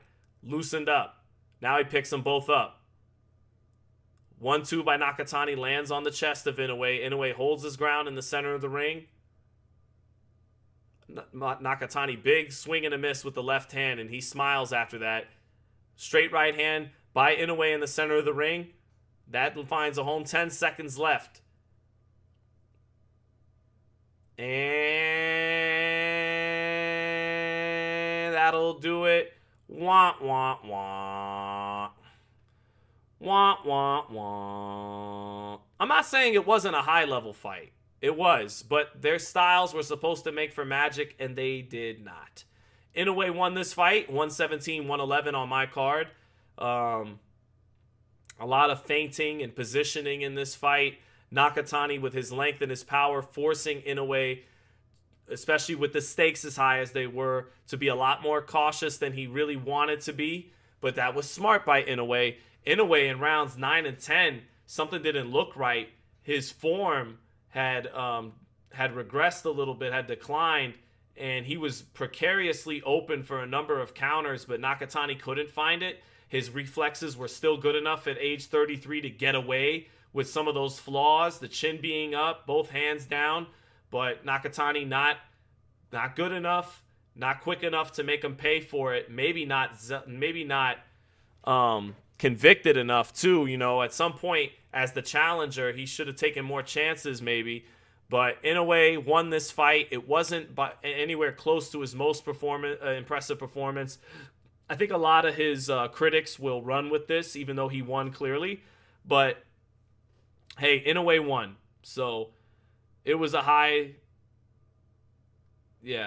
fight was ass, high-level sparring session. Neither have the skill y'all be hyping. I think they both have a lot of skill. I think the fight was too skilled. It was dull because of it. Yeah, but hey, it is what it is. I got it 117-111.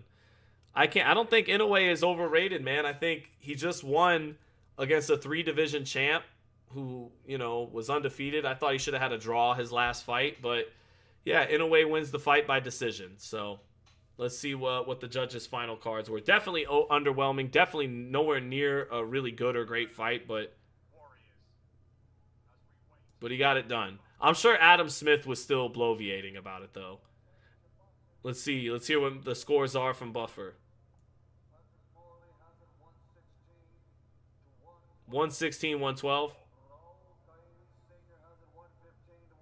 115-113. And 116-112. For the winner by unanimous decision, Naoya Inoue. Yeah, anticlimactic fight. I think someone beats Inoue at featherweight. But his legacy is cemented. Japan's greatest fighter. I think he'll be a little disappointed with this fight, despite winning.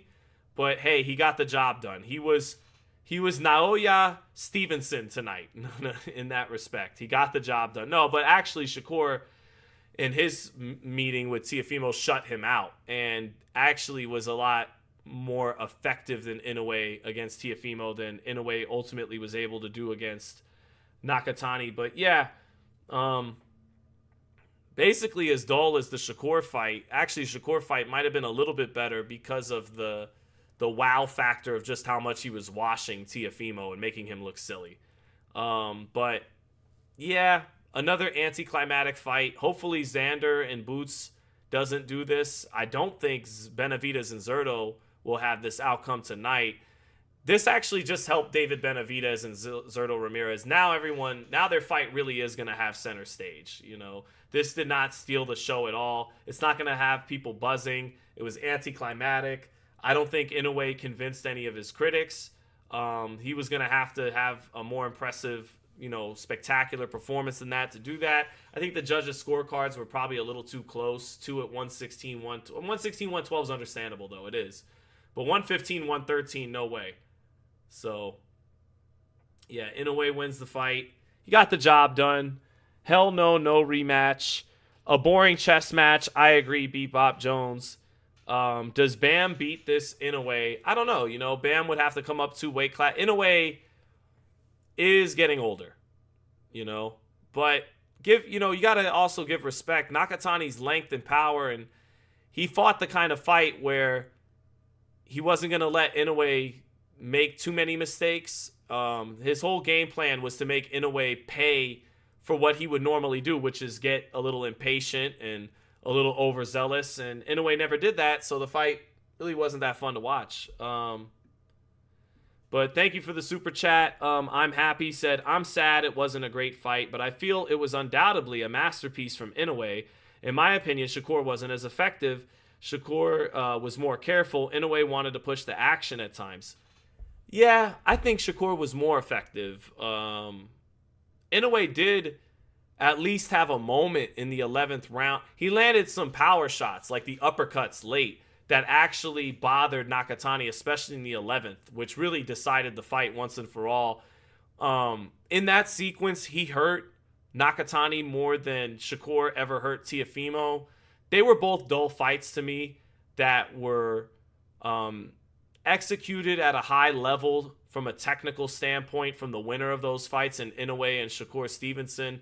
I think Shakur's defense was more sublime than Inoue. But Inoue, look, just because his chin was exposed in a lot of sequences, part of that's a testament to how good his reflexes is and how athletic he still is at 33. But also when he landed that right uppercut, I'll say it again, he doubled up the right hand, which he did a couple of times, where he trusts his talent so much and his athleticism that he would be out of position, kind of like Shakur made Teofimo get out of position, reaching for right hands, but then he would stay there because he has the reflexes to duck underneath what's coming back and trust it, and then double it up and land it again. The best sequence of the fight for him, he tried that again, stayed right there, ducked underneath 2 shots from Nakatani without having to take a step back so he wouldn't lose his range, and then boom, came with the right uppercut.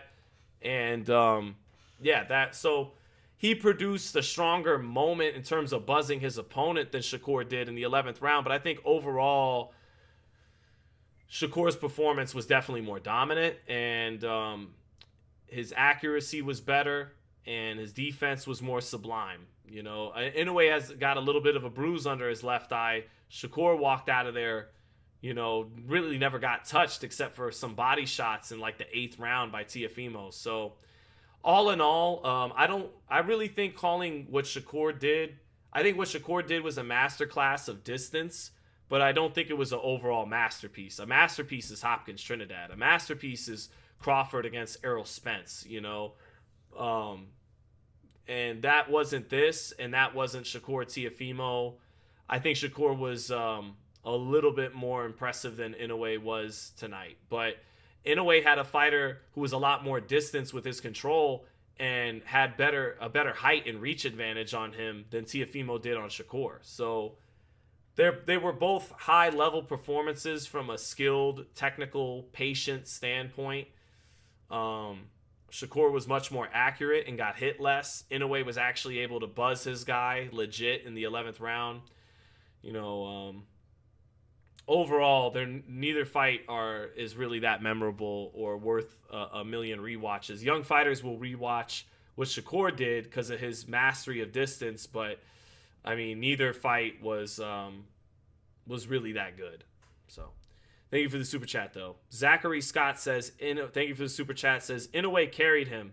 I think he wanted to validate his countryman Junto by letting him go the distance and letting it look competitive. I don't think so. I think you got what you got.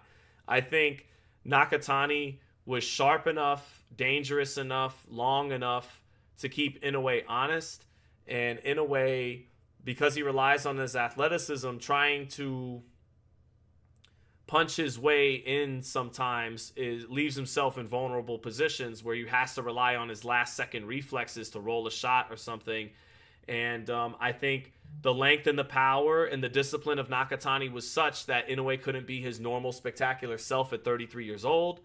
And you kind of just got what you got. So, but thank you for the super chat. Thank you for the super chat, my man Steve Santiago, Boricua. And Mark Contreras says, is Inoue pound for pound number one now? Nah, I would keep Usyk there. I'm okay if you want to put... I mean, it's hard to put... That wasn't the best version of Inoue I've ever seen. The best version of Inoue I ever seen was Fulton and in the Donaire rematch. And he hasn't been quite at that level. So... No, I don't think so. I think just keep him where he's at. He maintains his status quo. He cements himself as Japan's greatest fighter. I think someone's going to beat him at featherweight. So, I think someone beats him at featherweight. Let's see if people keep the same energy and call Inoue boring. He was boring in this fight. So, Shakur was boring in his last fight. He wasn't boring against Zepeda. Inoue wasn't boring against Ramon Cardenas, wasn't boring against Neary, wasn't boring against Fulton. Shakur wasn't boring against Herring. If we're going to use the boring word, I would still say Shakur on average is definitely more consistently boring than Naoya Inoue, but they were both boring in their biggest fights of their career thus far, so take with that what you will. Both are great fighters, though. So... Great match calling. I enjoyed it. Thank you, brother. Anglo says, hey, Sean, the body ages. Indeed, I think it's aging a little bit. So, yeah. Do I have Bam over Inoue? I don't know. Bam's small, you know. I think pound for pound right now, if they were the same size, yeah, Bam would beat him. Bam's peaking, getting into his prime right now, significantly younger. Yeah, if they were the same size. But when you factor in, he would have to come up 2 weight classes. You know what I mean? That stuff matters. When Inoue is still a great fighter. But and Bam's not a one-punch artist, you know? So I think he's an accumulation knockout artist more so. Beats the shit out of you, makes you look silly, and then puts you out of your misery. He's more that guy than a one-punch guy. But I think, I think Bam right now is a little bit better than Inoue, but he doesn't have the accomplishments. And Inoue is still a great fighter right now, but you do see some age showing up in spots. It showed up in the 9th and the 10th at the in the most. He got a little tired. His form suffered a little bit, and then he pulled it together like a champion in the 11th and the 12th and made sure there was and he needed those rounds because the judges had it closer than we did at 9-3. They had it 8-4, 7-5. So he needed to finish strong, actually, or he might have wound up with a draw. So come on, Sean. Bam is not beating Inoue. I mean, I'm not saying he is necessarily, but I think right now at this point of their careers, pound for pound, skill-wise, and I think he's a little bit better right now. Inoue's getting a little older. So, Drummers Against It said, you're a legend, Sean, for doing this. No, thank you. I am dead tired. I'm going to take a nap in a minute before I got to get out of here. I'm going to give it 5 more minutes on the chat. So, thank you, Sean, for the stream. Best commentating. Thank you, brother. Wayne says, just say you hate him. Are you picking up any hate in anything I'm saying? I don't understand that. Where's the hate exactly? So, no, I wouldn't put Bam ahead of Inoue on the pound-for-pound list right now. He's got to prove it like Inoue has. But I think at Bam, like at 25, 26 right now, is just a little sharper than Inoue is pound-for-pound at 33 years old. Now, 3-4 years ago when he took out Fulton, no, I think Inoue was maybe the absolute best fighter in the world. I think, him or Crawford, but I still think Inoue is one of the best fighters in the world. I give him credit. He took the fight. Unlike Canelo, he took his Benavidez. Unlike Crawford, he took his Boots Ennis, and he won. He got the job done. That's the most important thing. Japan's greatest fighter, all-time great. So, shit, I mean, what more can you say about him? The guy, only 4 belt, I mean, on and on, only 4 belt, 2-time undisputed in men's boxing alongside Terrence Crawford. So he's great. He got the job done. I'm not upset that the fight was anticlimactic, but to call it anything but that would not be to tell the truth. But he won. He handled his business. He got the job done. So, all right. Inoue is just great, simple. Absolutely he is. And Nakatani is good. Yes. Good. Well put, Matt Borgeson.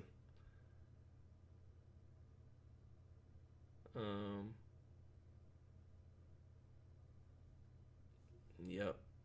All right, we got the Spence Zoo presser later on. Thank you for the super chat, Anglo Vox. Appreciate that, brother. So, yeah, Inoue, if you bet Inoue by the distance, that was the bet. So the Monsters are 1-0 right now. Do I honestly think Boots can beat Crawford? I would have given the edge to Crawford to beat him. But I wanted to see it. I wanted to actually see it. I think Crawford would have beaten him. I do think Benavidez would have beaten Canelo. Matt Borgeson, thank you for the super chat, said, I don't know what we expected, to be honest. If Inoue tried to be aggressive, he would have been viciously KO'd. I saw this as being a chess match. Crawford-Canelo the same. Crawford-Canelo was a better fight. That had a lot more action, a lot more clean punches landed. I think Crawford threw 554 punches against Canelo. That was a better fight. That was a better fight. And I would have preferred to see them fight Ennis and Benavidez, the young guns, but Crawford-Canelo was actually a good fight, a pretty good fight, and a great performance by Crawford. What Crawford did against Canelo was more of a masterpiece to me than what Inoue just did and what Shakur did against Teofimo. It was more complete. More action. So that's just me. Do I think Crawford ran from Boots? No, I think that's too strong of a sentence. I just would have liked to have seen him fight him. Ultimately, he actually made the right decision. Like, he got the Canelo fight, made way more money doing it, and won the fight. So, me personally, I wanted to see Ennis more than that Canelo fight. But he actually, objectively speaking, made the right choice, So, sparring match that my guy Sean called Leonard-Hearns. Yeah, certainly wasn't Leonard-Hearns. But it was a high-level fight. But Leonard-Hearns, no. Leonard-Hearns was kind of like that for 6 rounds, and then Leonard dropped him, and then the fight was really good after that. This fight never got really good. I sound mad that I bet on Junto. No, I picked Inoue to win this fight by decision. So I was actually on the money. Go check the prediction. Another bad, lousy take. B. Wayne, you disagree? You think Inoue was more impressive against Nakatani than Crawford was, moving up 2 weight classes to beat Canelo in decisive fashion in a fight that had a lot more action? That's cool. Hey Sean, just got done watching the fight with my girlfriend. We really enjoyed it. Hopes there. Oh, you enjoyed it, Jaquin? Yeah, a lot of people feel it was anticlimactic. I thought it was.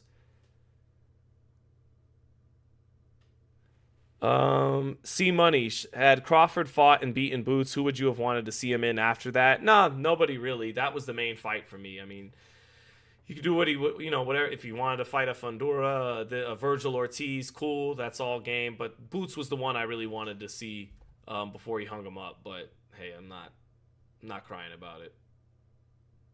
Sean is one of the most biased boxing channels. Who am I being biased for right now? Because I was called a Crawford hater for the last year for picking Canelo to win, for criticizing him about doing business with the Saudis, for wanting to see the Duran Ennis fight instead. Now I'm being biased for him because I'm pointing out the obvious reality that his fight with Canelo was a better fight. I mean, it just is what it is, bro. I respectfully agree to disagree.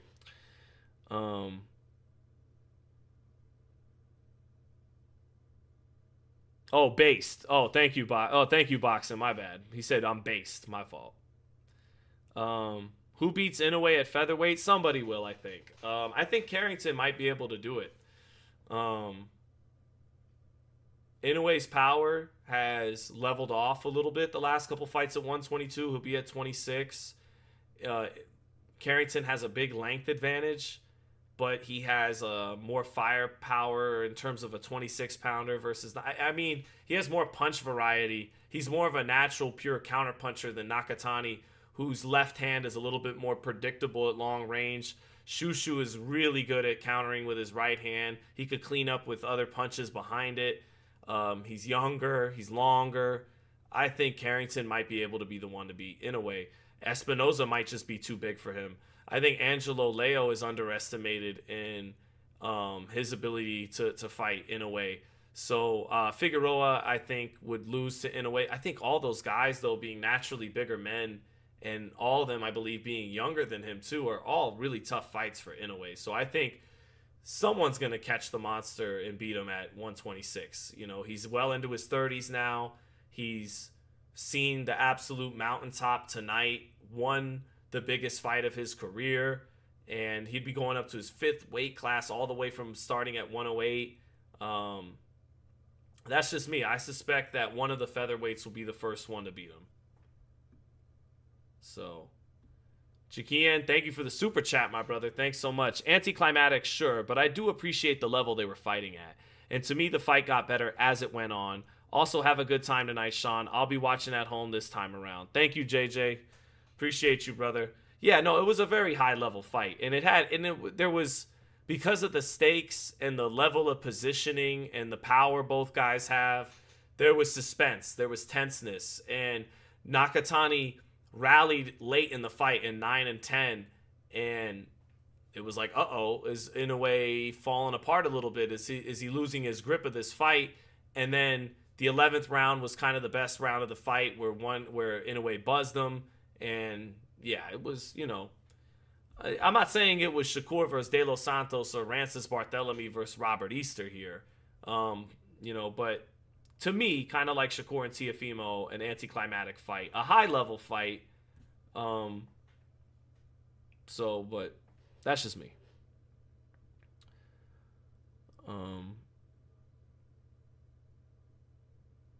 SC, what do you think Shakur has to do to be more entertaining? Because he's not the biggest puncher. I just think he left some food on the table. Just put together a few more left hands behind that jab, counter punch more. His positioning's brilliant. It's there for him, but he's not gonna oftentimes do anything more than what's necessary. Okay, he's a bit of a minimalist in that regard. So hey, there's always a marketplace for winners. So it's not like if he keeps winning, it's a problem. But for him to put together Hopkins, Trinidad, Crawford, Spence kind of masterpieces, you got to put together a little bit more offense and activity behind all that superb positioning and stuff. So. Who do I have higher on the pound for pound list? Shakur or Inoue? Right now, I have it was boring B Wayne, but I'm keeping context with it. I said in the first place when I said it was anticlimactic and boring that it was tense and there was high stakes and it was fought at a high level, and Inoue was forced to not be his usual spectacular self because of the threat and the length and the power of Nakatani, but still ultimately a more boring fight than it was a great fight. Who do I have higher, though? I would still put Inoue above Shakur because he's still close enough to his prime and has proven a lot more than Shakur that I would have Inoue still above Shakur right now. But I suspect Shakur and Bam might be, definitely Bam, as of right now in their primes, just eye test wise, might be a little bit better than Inoue. Bam more so. Shakur, I don't know about that. He's not as a complete offense to defense, defense to offense fighter the way Bam is. So yeah. Let's see.